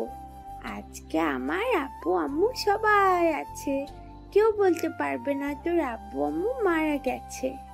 কে বলেছে তোমার আব্বু আম্মু মারা গেছে? আজকে থেকে আমিও তোমার আম্মু। রাইসা আর কোনো কথা না বলে পায়েলকে জড়িয়ে ধরে কান্না করে দিল। হঠাৎ রাফি এসে বলল, রাসেল, তোর সাথে পার্সোনাল কিছু কথা আছে, তুই যদি একটু শুনতি। পায়েল, তুমি রাইসাকে নিয়ে একটু রুমে যাও, আমি রাফির সাথে কথা বলে আসছি। পায়েল ঠিক আছে বলে রাইসাকে নিয়ে রুমে চলে গেল। তারপর আমি রাফিকে বললাম, এবার বলো কি এমন পার্সোনাল কথা? আজকে সকালে ওই লোকটা ফোন করে বলেছে ওই খুনিদের নাকি উনি দেখেছে এবং খুনিদের পিছনে পিছনে গিয়ে তাদের আস্তানা চিনে এসছে। তাহলে আজকে ওই খুনিদের শেষ দিন। একটা মেয়েকে তারা এতিম করেছে, ওদের বাঁচিয়ে রেখে লাভ নেই। তুই বাহিরে গিয়ে সবকিছু রেডি কর, আমি পায়েল এবং রাইসাকে বলে আসছি। রাফি ঠিক আছে বলে বাহিরে চলে গেল। আপনারা হয়তো ভাবছেন কিসের খুনি, একটু অপেক্ষা করুন, তাহলে সব জানতে পারবেন। আমি পায়েলের রুমে গিয়ে দেখি পায়েল রাইসাকে পড়াচ্ছে। তখন আমি বললাম, পায়েল, আমি একটু বাহিরে যাচ্ছি, আজকে তুমি রাইসাকে স্কুলে নিয়ে যাও, তোমাদের সাথে আমার লোক গাড়ি নিয়ে যাবে। কে কাজে বাইরে যাবে সেটা জিজ্ঞেস করবো না, শুধু বলবো সাবধানে কাজ করো, তোমার যেন কোনো ক্ষতি না হয়। আমাকে নিয়ে তোমার চিন্তা করতে হবে না, এই রাসেলের কেউ কোনো ক্ষতি করতে পারবে না। তুমি রাইসাকে নিয়ে স্কুলে যাও বলে বাসার বাহিরে চলে আসলাম। বাহিরে এসে দেখি রাফি সবকিছু রেডি করে রাখছে। তারপর 5টা গাড়ি লোক নিয়ে ওই খুনিদের আস্তানায় যেতে লাগলাম। আসার সময় বাকি লোকদের বলে আসছি পায়েল আর রাইসাকে স্কুলে নিয়ে যেতে, স্কুল ছুটি হলে তাদের নিয়ে বাসা যেতে। আমরা ওই খুনিদের আস্তানায় চলে আসলাম। গাড়ি নিয়ে সোজা আস্তানার ভিতরে ঢুকে গেলাম। গাড়ি থেকে নেমে দেখি রনি এবং রকি দুজনে বসে গল্প করছে। আসার সময় ওই লোকটাকে সাথে করে নিয়ে আসলাম। ওই লোকটা বলল, ভাই, এরা ওই দিন রাতে ওই মেয়েটার আব্বু আম্মু মেরেছে, আমি নিজের চোখে দেখেছি। রনি আর রকি আমাকে দেখে রকি বলল, তুই কি সমস্যা সমাধান করবি? তোরা 5 মাস আগে রাতে 2 জন লোককে মেরে ফেলছিস, এখন বল তাদের কেন মারছিস? প্রথম কথা হচ্ছে তোদের বসকে, আর কি কাজে ওদের মারছিস? আমরা একটা 5তলা বাসায় ভাড়া থাকতাম, ইয়াবা ব্যবসা করতাম। একদিন তারা স্বামী স্ত্রী দেখে ফেলে, পরে পুলিশের কাছে গিয়ে বলে দেয়। তারা ওই বাসার নিচতলায় ভাড়া থাকতো। পুলিশ এসে আমাদের সব ইয়াবা এবং আমাদের লোকগুলোকে নিয়ে যায়। আমাদের বস বলেছে ওদেরকে মেরে ফেলতে, তাই ওই দিন রাতে তাদের রাস্তায় আটকে কুপিয়ে মারি। ও আচ্ছা, এবার বল তোদের বসকে, সে কোথায় থাকে? আমাকে তো বললি না তোদের বসের কথা। আমাদের বসকে সেটা আমরা কখনো বলবো না। উনি রাতের আধারে কাজ করে। ওই দিন আমাদের সাথে বসও ছিল। তোরা যদি তোদের বসের কথা না বলিস, আজকে তোদের কেউ বাঁচাতে পারবি না। তাই বলছি, তোদের বসকে এবং থাকে কোথায়? এতক্ষণ তোর সাথে ভালোভাবে কথা বলছি, এখন আর বলবো না। তোর যদি সাহস থাকে আমাদের মেরে দেখা। তুই সাথে কয়জন লোক নিয়ে এসেছিস? আর তোর চারপাশে তাকিয়ে দেখ, আমাদের লোক তোর লোকের যে 3 গুণ বেশি আমাদের লোক। আজকে তুই এবং তোর লোক কেউ বাঁচতে পারবি না। আচ্ছা তাই নাকি? তোরা হয়তো আমার সম্বন্ধে ভালো করে জানিস না। এই রাসেলের সব লোক ট্রেনিং প্রাপ্ত। ওই তোরা দাঁড়িয়ে আছিস কেন? ওদের মেরে ফেল। আমি কথাটা বলার সাথে সাথে আমার লোক গুলি করা শুরু করে দিচ্ছে। নি আর রকির লোক চারপাশে লুকিয়ে গুলি করা শুরু করে দিচ্ছে। আমরা আসার সময় সবকিছু রেডি করে আসছি, মানে আমাদের শরীরে যেন গুলি না লাগে সে ব্যবস্থা করে আসছি। রনি আর রকি সব লোক গুলি খেয়ে মাটিতে গড়াগড়ি খাচ্ছে। আমি রনি আর রকির পায়ে গুলি করলাম, ওরা সাথে সাথে মাটিতে বসে পড়লো। তাদের সব লোক মারা গেছে। আমি এবার রনি আর রকির সামনে একটা চেয়ার নিয়ে বসলাম। তারপর বললাম, বেঁচে থাকতে চাইলে তোদের বসের নাম বল, সে থাকে কোথায়। যদি না বলিস তাহলে আজকে তোদের শেষ দিন। আমার কথা শুনে দুজনেই ভয় পেয়ে গেল। তখন রকি বলল, আমাদের বস আর কেউ নয়, আমজাদ খান। সে আগে বাহিরে ছিল, 7 মাস আগে বাংলাদেশে আসে, তারপর অবৈধ ব্যবসা শুরু করে। তবে আমাদের বসকে কেউ এখনো দেখেনি। উনি বাংলাদেশের শেষ বর্ডারে থাকে। আর ওই দিন স্বামী স্ত্রীকে আমরা মারি নাই, মেরেছে আমাদের বস। কারণ পুলিশ তার 1 কোটি টাকার ইয়াবা নিয়ে গেছে। আমজাদ খানের কথাটা শুনে বুকের ভিতর কেমন মোচড় দিয়ে উঠল। কে এই আমজাদ খান? আমি যাকে চিনি সে আবার নয় তো? যদি সে হয় তারপরেও তাকে আমি বাঁচিয়ে রাখবো না। তার প্রতি আমার অনেক রাগ আছে। তখন আমি রাফিকে বললাম, রাফি, আমি গাড়িতে গিয়ে বসছি, তুই ওদের কি করবি করে আয়। ঠিক আছে, তুই গিয়ে বাড়িতে বস, ওদের ব্যবস্থা আমি করে আসছি। আমি আর কোনো কথা না বলে বাইরে এসে গাড়িতে গিয়ে বসলাম। 10 মিনিট পর রাফি সবগুলো লোক নিয়ে বেরিয়ে আসলো। সব লোক গাড়িতে উঠে বসলো। রাফি আমার সাথে সামনের সিটে বসলো। তখন রাফি বলল, দুজনের একটা করে হাত এবং একটা করে পা কেটে দিলাম, আর আমজাদ খানের ঠিকানা নিয়ে আসলাম। ওই শালা নাকি সিলেটের শেষ মাথায় থাকে। ঠিক আছে, ওর ব্যবস্থা পরে করব, এখন বাসায় চল। আমার কথা শুনে রাফি আর কোনো কথা বলল না। তারপর আমরা বাসায় যেতে লাগলাম। আপনারা হয়তো সবকিছু বুঝতে পারছেন। যদি কেউ না বুঝেন তাহলে আমি বুঝিয়ে বলছি। আমি যাদের খুনের কথা বলছি তারা আর কেউ নয়, রাইসার আব্বু আম্মুর কথা বলছি। ওই দিন রাতে রাইসার আব্বু আম্মুকে গাড়িতে করে কবরস্থানে আসার সময় একটা লোক আমাকে এসে বলে সে নাকি ওই খুনিদের চেহারা দেখেছে, তাদের একবার দেখলে চিনে ফেলবে। এরপর ওই লোকটাকে নিয়ে খুনিদের খুঁজতে থাকে। ওই লোকটা একটা অফিসে চাকরি করে। ওই দিন অফিসে কাজের চাপ বেশি থাকায় অফিস থেকে আসতে অনেক রাত হয়ে যায়। কোনো গাড়ি না পেয়ে হেঁটে হেঁটে বাসায় যাচ্ছিল। আপনাদের সাথে কথা বলতে বলতে বাসায় চলে আসলাম। আমি গাড়ি থেকে নেমে দরজার সামনে এসে কলিং বেল চাপ দেওয়ার পর পায়েল এসে দরজা খুলে দিল। আমাকে দেখে বলল, যাক, তোমার কিছু হয়নি। আমি তো অনেক চিন্তা করছিলাম তোমার জন্য। একমাত্র আল্লাহ ছাড়া এই রাসেলের গায়ে কেউ আঘাত করতে পারবে না। আমার যে ক্ষতি করতে আসবে সবগুলোকে মেরে নদীতে ভাসিয়ে দিব। ঠিক আছে, এখন কথা না বলে রুমে গিয়ে ফ্রেশ হয়ে আসো, আমি তোমাদের টেবিলে খাবার দিচ্ছি। আমি ঠিক আছে বলে রুমে চলে আসলাম। ওয়াশরুমে ঢুকে ফ্রেশ হয়ে একটা জামা গায়ে দিয়ে নিচে আসলাম। একটা চেয়ার টেনে বসলাম। কিছুক্ষণ পর রাফি এসে বসলো। পায়েল আমাদের দুজনকে খাবার বেড়ে দিচ্ছে। তখন আমি বললাম, আচ্ছা পায়েল, খালা কবে আসবে সেটা কি তোমাকে বলেছে? আমার কাছে তো কিছুই বলেনি। যাওয়ার সময় বলে গেছে কিছুদিন থেকে তারপর চলে আসবে। ও ঠিক আছে, তুমিও আমাদের সাথে বসে পড়ো। আর রাইসা কোথায়? ওকে তো দেখছি না। রাইসাকে খাবার খাইয়ে দিয়ে ঘুম পাড়িয়ে দিয়েছি, সে এখন ঘুমোচ্ছে। আমি আর কোনো কথা না বলে খাবার খেয়ে রুমে চলে আসলাম। কিছুক্ষণ পর পায়েল আমার রুমে এসে বিছানায় শুয়ে আমাকে জড়িয়ে ধরলো। এই পায়েল, তুমি এটা কি করছো? আমাদের এখনো বিয়ে হয়নি, তুমি আমাকে জড়িয়ে ধরলে কেন? আমার মন চাইছে তাই তোমাকে জড়িয়ে ধরেছি। আর বিয়ে হয়নি তো কি হয়েছে, বিয়ে তো একদিন হবে। আমরা তো খারাপ কিছু করতে যাচ্ছি না। আগে আমাদের বিয়ে হোক, তারপর তুমি যা খুশি করো, আমি তোমাকে বাধা দিব না। আমাদের ব্যাপারে তোমার আব্বু আম্মুকে সবকিছু খুলে বলছো? এখনো কিছু বলি নাই, আগে তোমার সাথে কিছুদিন প্রেম করব, তারপর আব্বু আম্মুকে বলবো। ঠিক আছে, এখন আমাকে ছাড়ো। না, ছাড়বো না। আমাকে এখন একটা কিস করো, তারপর চেয়ে দিব। আচ্ছা পায়েল, হঠাৎ তোমার কি হলো? তুমি আগে আমার সাথে কিভাবে কথা বলতে, আর এখন কিভাবে কথা বলছো? আগে তো তোমার কথা মতোই চলেছি এবং তোমার সাথে আমার কিছু ছিল না। এখন তুমি আমার ভালোবাসা, তাই এখন সাহস বেড়ে গেছে। তুমি আমার মতো মাফিয়াকে কেন ভালোবাসালে? আমার এই জীবনের কোনো নিরাপত্তা নেই। কখন শত্রু এসে আমাকে মেরে ফেলে তার কোনো নিশ্চয়তা নেই। তোমাকে যদি কেউ মেরে ফেলে তাহলে সেদিন আমিও তোমার সাথে মরে যাব। আমি তোমাকে অনেক ভালোবাসি। তোমাকে ভালোবেসেছি শুধুমাত্র গরিব দুঃখীদের পাশে দাঁড়ানোর জন্য। আর আমি জানি তুমি ভালো মানুষের কোনো ক্ষতি করবে না, তুমি খারাপ মানুষের ক্ষতি করবে। তুমি জানো পায়েল, যখন রাস্তা দিয়ে গাড়ি নিয়ে যাই তখন এইসব গরিব দুঃখীদের রাস্তার পাশে পড়ে থাকতে দেখি, তখন নিজের কাছে অনেক খারাপ লাগে। তাই ওদের জন্য এই কাজগুলো করে যাচ্ছি। আর আমার এই খারাপ কাজ করার কোনো ইচ্ছে ছিল না। একমাত্র আব্বু আম্মুর কারণে এই পথটা বেছে নিতে বাধ্য হয়েছি। আমি বলি কি, তুমি এসব কাজ ছেড়ে দাও। আমরা দুজনে বিয়ে করে আবার সবকিছু নতুন করে শুরু করব। এখন আমি এই কাজ ছাড়তে পারবো না। আমি তখনই এই কাজ ছেড়ে দিব যখন বাংলাদেশ থেকে সব ময়লা আবর্জনা পরিষ্কার করতে পারবো। সেই দিন আমি নিজেই এসব কাজ ছেড়ে দিব। এখন ছেড়ে দিলে খারাপ লোকগুলো চান্স পেয়ে যাবে। রাস্তাঘাটে মানুষ নিরাপদে চলতে পারবে না। একমাত্র আমার কারণে এই দেশের মানুষ নিরাপদে চলতে পারে। আমার কথাটা শেষ হতে না হতেই পায়েল এমন কিছু করবে সেটা আমি কখনো ভাবতে পারিনি। পায়েল আমার সাথে এটা কি করলো? আমার কথা শেষ হতেই পায়েল আমার ঠোঁটের সাথে ঠোঁট লাগিয়ে দিল। আমাকে শক্ত করে জড়িয়ে ধরে কিস করতে লাগলো। প্রায় 5 মিনিট পর ছেড়ে দিল। আমি হাঁপাতে হাঁপাতে বললাম, পায়েল এটা তুমি কি করলে? আমি তোমার কাছে এমন কিছু আশা করি নাই। আমি বলছি না আমাদের বিয়ের আগে কিছু হবে না? আমি তো বেশি কিছু করিনি, শুধু তোমাকে কিস করেছি। আর আমি তোমাকে ভালোবেসে কিস করেছি। ঠিক আছে, এখন তুমি আমার রুম থেকে যাও। দেখো রাইসা একা একা কি করছে। পায়েল ঠিক আছে বলে রুম থেকে বেরিয়ে গেল। দেখতে দেখতে 1 মাস চলে গেল। পায়েল আর আমার ভালোবাসা আগের মতো আছে। কালকে নির্বাচন। এই 1 মাসে আর কোনো কাজ করি নাই। নির্বাচন শেষ হলে আমার একটা মিশন আছে। দেখতে দেখতে নির্বাচন শেষ হলো। এবারও জাহিদ খান পাশ হয়েছে। তার বিপক্ষ প্রার্থী বসে গেছে। তাই জাহিদ খানের কাছ থেকে কেউ নিতে পারে নাই। আজকে পায়েল তাদের বাড়িতে চলে যাবে। সবকিছু গুছিয়ে নিচে আসলো।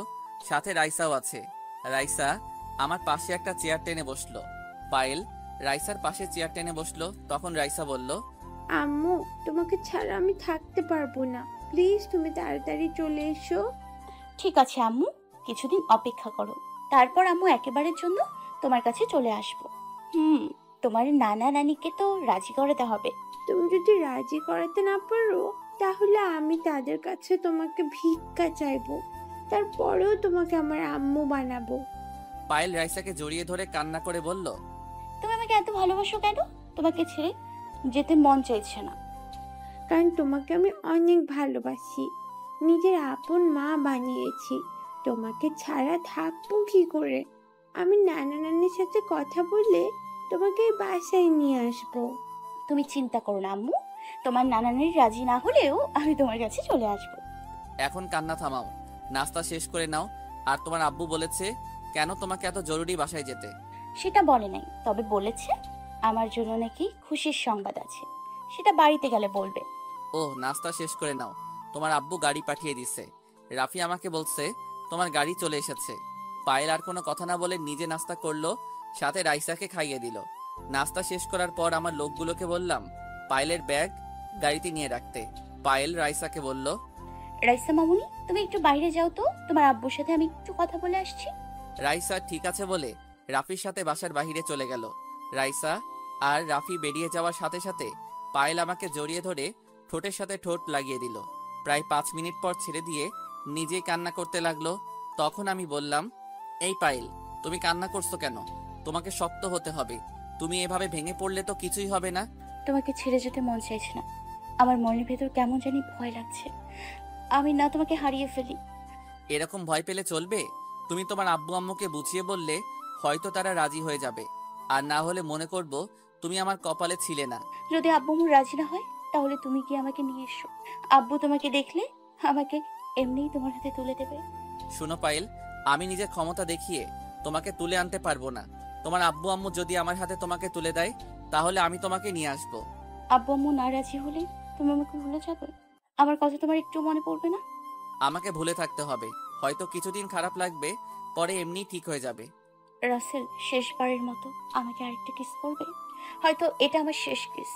আর আব্বু আম্মু রাজি হলে সারা জীবন তোমার ওই ঠোঁট দুটো নিজের করে রাখবো। আমি আর কোনো কথা না বলে পায়েলের ঠোঁটের সাথে ঠোঁট লাগিয়ে দিলাম। কিছুক্ষণ পর দুজন দুজনকে ছেড়ে দিয়ে বাহিরে চলে আসলাম। পায়েল গাড়িতে ওঠার আগে রাইসাকে কিছুক্ষণ জড়িয়ে ধরে কান্না করেছে। অনেক কষ্টে রাইসাকে পায়েলের কাছ থেকে ছাড়িয়ে আনলাম। তারপর পায়েল চলে গেল। আমি রাইসাকে কোলে করে রুমে নিয়ে আসলাম। তখন রাইসা বলল, আব্বু আম্মু কি আর ফিরে আসবে না? আমি আম্মুকে ছাড়া থাকতে পারবো না। আমি অনেক ভালোবাসি আম্মুকে। কে বলেছে তোমার আম্মু আসবে না? দেখবে কিছুদিন পর তোমার আম্মু তোমার কাছে চলে আসবে। তুমি কান্না করো না। তোমার কথা যেন সত্যি হয় আব্বু। এই বলে রাইসা আমার কোলে শুয়ে পড়ল। রাইসার ঘুম আসার পর তাকে রেখে রুম থেকে বেরিয়ে আসলাম। নিচে আসার পর রাফি বলল, শোন রাসেল, আমজাদ খানের আস্তানায় আমাদের লোক পাঠিয়েছি, বলেছি যে করেই হোক তার সব খবর আমাদের দেওয়ার জন্য। ভালো করছিস। এখন বল রনি আর রকির কি খবর? তারা এখনো কি হাসপাতালে আছে নাকি তারা বেরিয়ে গেছে? শুনেছি তাদের লোক এসে রনি আর রফিকে নিয়ে গেছে, তবে কোথায় নিয়ে গেছে সেটা বলতে পারবো না। আর ওদের খোঁজ খবর নিয়ে তুই কি করবি? ওরা তো আর কিছুই করতে পারবে না। আমি জানি তারা আমাকে মারার জন্য আমজাদ খানের কাছে যাবে।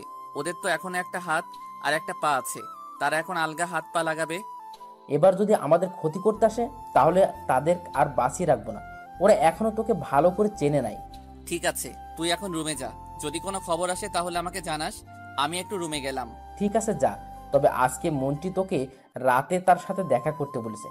আমি ঠিক আছে বলে উপরে এসে নিজের রুমে চলে আসলাম। রুমে এসে বিছানায় শুয়ে পড়লাম। পায়েলের কথা খুব মনে পড়ছে। পায়েলের সামনে নিজেকে অনেক শক্ত রেখেছি। যদি আমি ভেঙে পড়তাম তাহলে পায়েল ভুলেও তাদের বাড়িতে যেত না। পায়েল এসেছে অনেকদিন হয়েছে, তার আব্বু আম্মু অনেক চিন্তা করছে, তাই ওকে যেতে দিলাম। কিন্তু আজ পর্যন্ত পায়েলের আব্বু আম্মুর সাথে আমি কথা বলি নাই। পায়েলকে ছাড়া পুরো বাসা ফাঁকা ফাঁকা লাগে। আর আমি জানি পায়েলের আব্বু কখনো রাজি হবে না। সেখানে একটা রহস্য আছে। গল্পের সাথে থাকুন, সব জানতে পারবেন। রাতে রাফি আর আমি বাসা থেকে বেরিয়ে সাথে লোক নিয়ে মন্ত্রীর বাসায় চলে আসলাম। কলিং বেল চাপ দেওয়ার পর আন্টি এসে দরজা খুলে দিল। আমাদের দেখে আন্টি বলল, আরে রাসেল এবং রাফি, হঠাৎ আমার বাসায়? তোমরা তো আমার বাসায় আসো না, তা আজকে আসলে যে? আসলে আন্টি, আঙ্কেল বলছে ওনার সাথে দেখা করতে। কি জন্য দেখা করতে বলছে তা বলতে পারবো না। তোমার আঙ্কেল বললে আসো, তোমার এই আন্টির কথা একটু মনে পড়ে না? আর পড়বেই কেমন করে? আমি তো তোমাদের আপন কেউ না।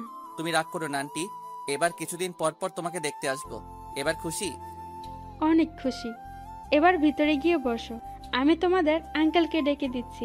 বলে আন্টি ভিতরে চলে গেল। আমি আর রাফি ভিতরে ঢুকে সোফায় গিয়ে বসলাম। কিছুক্ষণ পর মন্ত্রী আমাদের সামনে আসলো।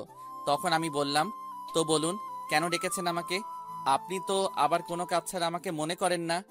আজকে তোমাকে কাজের জন্য ডাকি নাই, আজকে তোমাকে একটা জিনিস দিব। সালাম, সুটকেসটা নিয়ে আয় তো। মন্ত্রীর কথা মতো সালাম দিয়ে ভিতর থেকে একটা সুটকেস নিয়ে আসলো। তারপর মন্ত্রী আবার বলল, এখানে পুরো 2 কোটি টাকা আছে। এগুলো তুমি গরিব মানুষের মাঝে বিলিয়ে দিবে। আজ তোমার কারণে মন্ত্রী পদ হাতছাড়া হয়নি, তোমার কারণে আমি আবার মন্ত্রী হয়েছি। আচ্ছা আমাকে একটা কথা বলুন তো, হঠাৎ আপনার কি হলো? আপনার ভিতরে হঠাৎ গরিবদের জন্য মায়া হলো কেন? আমি জীবনে গরিবের হক মেরে খেয়েছি, আমি আর গরিবের হক মেরে খাবো না। দেশের জন্য, দেশের মানুষের জন্য এবং গরিব দুঃখী মানুষদের জন্য কিছু করতে চাই। আমি এখন থেকে হক পথে চলবো। আপনার কথাগুলো শুনে অনেক ভালো লেগেছে। এখন থেকে আপনি আমাকে সব সময় আপনার সাথে পাবেন, তবে কখনো খারাপ কাজে আসবো না, সব সময় ভালো কাজে আসবো। ঠিক আছে, এখন টাকাগুলো রাখো। রাফি টাকাগুলো নেই। তাহলে আমরা এখন আসি, কখনো প্রয়োজন হলে ডাক দিবেন, আমি হাজির হয়ে যাব। আসসালামু আলাইকুম।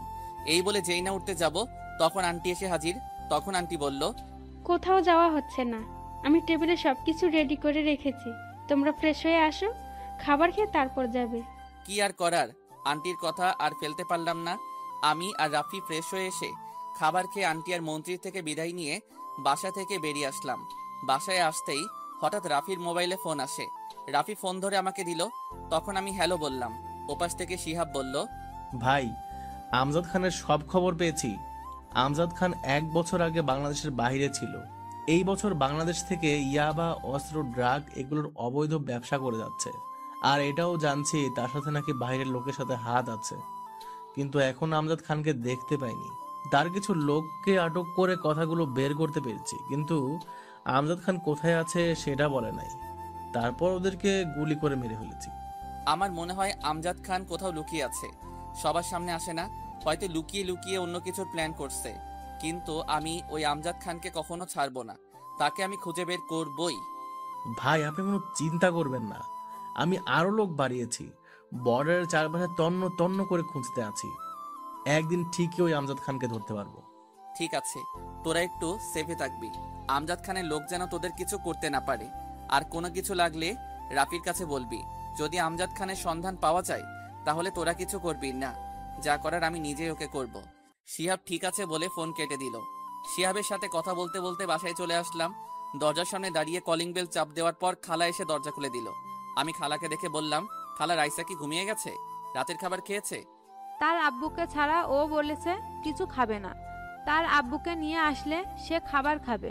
ঠিক আছে খালা, তুমি আমাকে 1 প্লেট খাবার দাও, আমি নিজ হাতে ওকে খাইয়ে দিব। খালা আর কোনো কথা না বলে 1 প্লেট খাবার আমার হাতে দিল। আমি রুমে এসে দেখি রাইসা কোলবালিশ জড়িয়ে ধরে শুয়ে আছে। রাইসার মুখটা কান্না করতে করতে কেমন যেন হয়ে গেছে। আমি রাইসার পাশে বসে তাকে ডাকতে লাগলাম। রাইসা আমার ডাক শুনে চোখ খুলে আমাকে জড়িয়ে ধরে আবার কান্না করে দিল। তখন রাইসা বলল, আব্বু তুমি এসেছো? দেখো না, আমার আম্মু সেই সকালবেলা বাসায় গেছে, আমার কাছে একটা মিনিটের জন্য ফোন দেয় নাই। আব্বু, আমার আম্মুকে ছাড়া আমার কিছুই ভালো লাগছে না, তুমি আমার আম্মুকে ফিরিয়ে এনে দাও। আমি তোমার কাছে আর কিছুই চাই না। স্যার কথা শুনে কি বলবো, কোনো ভাষা খুঁজে পাচ্ছি না। মেয়েটা পায়েলকে অনেক ভালোবেসে ফেলেছে। এখন যদি পায়েলকে রাইসার কাছে না এনে দেই তাহলে রাইসা অসুস্থ হয়ে পড়বে। আমাকে যে করেই হোক পায়েলকে এই বাড়িতে নিয়ে আসতে হবে। কিন্তু আমার একটা জিনিস মাথায় ঢুকছে না, পায়েল সেই সকালবেলা বাসা থেকে বেরিয়ে গেল, এখনো পর্যন্ত একটা ফোন দিয়ে বলল না নাকি পায়েল কোনো বিপদে পড়েছে। আগে রাইসাকে বুঝিয়ে খাবার খাইয়ে ঘুম পাড়িয়ে দিয়ে রুমে গিয়ে পায়েলকে ফোন দিব। রাইসা মামুনি, তুমি কান্না করো না, আমি কথা দিচ্ছি তোমার আম্মুকে কিছুদিন পর তোমার কাছে নিয়ে আসবো। তবে তোমাকে খাওয়া দাওয়া ঠিক মতো করতে হবে, তা না হলে আমি তোমার আম্মুকে এনে দিব না। না না, আমি খাওয়া দাওয়া ঠিক মতো করবো, তুমি শুধু আমার আম্মুকে আমার কাছে নিয়ে আসবে। আমি তোমার কাছে আর কিছুই চাইবো না। ঠিক আছে, তাহলে এখন আমার হাতে খাবার খেয়ে নাও, আমি কালকে তোমার আম্মুর বাসায় যাব। রাইসা চোখের পানি মুছে আমার হাতে খাবার খেতে লাগলো। রাইসাকে খাবার খাইয়ে দিয়ে ঘুম পাড়িয়ে ওয়াশরুমে চলে আসলাম। ফ্রেশ হয়ে মোবাইলটা হাতে নিয়ে পায়েলকে ফোন দিলাম, কিন্তু অবাক করার বিষয় হলো পায়েলের মোবাইল বন্ধ বলছে। আমি অনেকবার পায়েলের মোবাইলে ফোন দিছি, কিন্তু বারবার মোবাইল বন্ধ বলছে। তাই আর পায়েলকে ফোন দিলাম না। আর কিছু চিন্তা না করে রাইসাকে জড়িয়ে ধরে শুয়ে পড়লাম। পরের দিন রাইসাকে বুঝিয়ে রাফির এবং খালার কাছে বলে গাড়ি নিয়ে সেই দিনাজপুরে রওনা দিলাম। আসার সময় রাফিকে বলে আসছি রাইসা এবং খালাকে দেখে রাখতে। আর মন্ত্রী আমার কথা জিজ্ঞেস করলে বলতে বলছি আমি একটা কাজের জন্য ঢাকার বাহিরে গেছি। প্রায় 5 ঘন্টা পর চিরচেনা সেই শহরে চলে আসলাম। আমার আসার কোনো ইচ্ছে ছিল না এই শহরে, শুধুমাত্র রাইসার জন্য এসেছি। এই শহরে না আসার কারণ আব্বু আম্মু আমাকে ফেলে রাখার পর নানা নানি এবং মামা মামি আমার কোনো খোঁজ খবর নেয় নাই। তাই আব্বু আম্মুর মতো ওদের আমি ঘৃণা করি। আগের থেকে অনেক পরিবর্তন হয়ে গেছে এই দিনাজপুর। এই স্কুলটা নতুন করে আবার বানিয়েছে, কত স্মৃতি জমে আছে এই শহরে। এখানে আমার কিছু বন্ধু ছিল, কিন্তু যাওয়ার পর তাদের সাথে আর যোগাযোগ হয়নি। তো যাই হোক, দেখতে দেখতে পায়েলদের বাসার সামনে চলে আসলাম। গাড়ি একটু সাইড করে দারোয়ানের সামনে গেলাম। তখন দারোয়ান আমাকে দেখে বলল, কাকে চাই? আর তোমাকে তো চিনতে পারলাম না, কোথায় থেকে আসছো তুমি? আসলে চাচা, আমি ঢাকা থেকে আসছি। পায়েল আর আমি বন্ধু, ওর সাথে একটু দেখা করতে আসছি। কাল সকাল থেকে ওর মোবাইল বন্ধ। পায়েল মামুনির জন্য স্যারের বিয়ে ঠিক করছে, ছেলে স্যারের বন্ধুর ছেলে। কিন্তু পায়েল মামুনি এই বিয়েতে রাজি না, তাই স্যারের জোর করে পায়েল মামুনিকে বিয়ে দিতে চাইছে আর ওর মোবাইল নিয়ে গেছে। তারপর দারোয়ান যেটা বলল সেটা শোনার জন্য আমি মোটেও প্রস্তুত ছিলাম না। দারোয়ান চাচা এটা কি বলল? এখন পায়েল কোথায় আছে? ওর সাথে কি কথা বলা যাবে? আমি ওর সাথে 2 মিনিট কথা বলতে চাই। পায়েলকে তো রুমের ভিতরে আটকে রেখেছে, তাকে ঘর থেকে বের হতে দিচ্ছে না। হঠাৎ গতকালের সেই ড্রাইভার ভিতর থেকে বেরিয়ে আসলো, যে পায়েলকে বাসায় নিয়ে আসছে। আমাকে দেখে ড্রাইভার বলল, আরে ভাই আপনি এখানে হঠাৎ আজকে পায়েল ম্যামের বাসায়? দারোয়ান ড্রাইভারের কথা শুনে তাকে বলল, তুমি ওকে ভাই বলছো কেন? তুমি কি ওনাকে চিনো? ওনাকে চিনে না বাংলাদেশের এমন কোনো মানুষ নাই।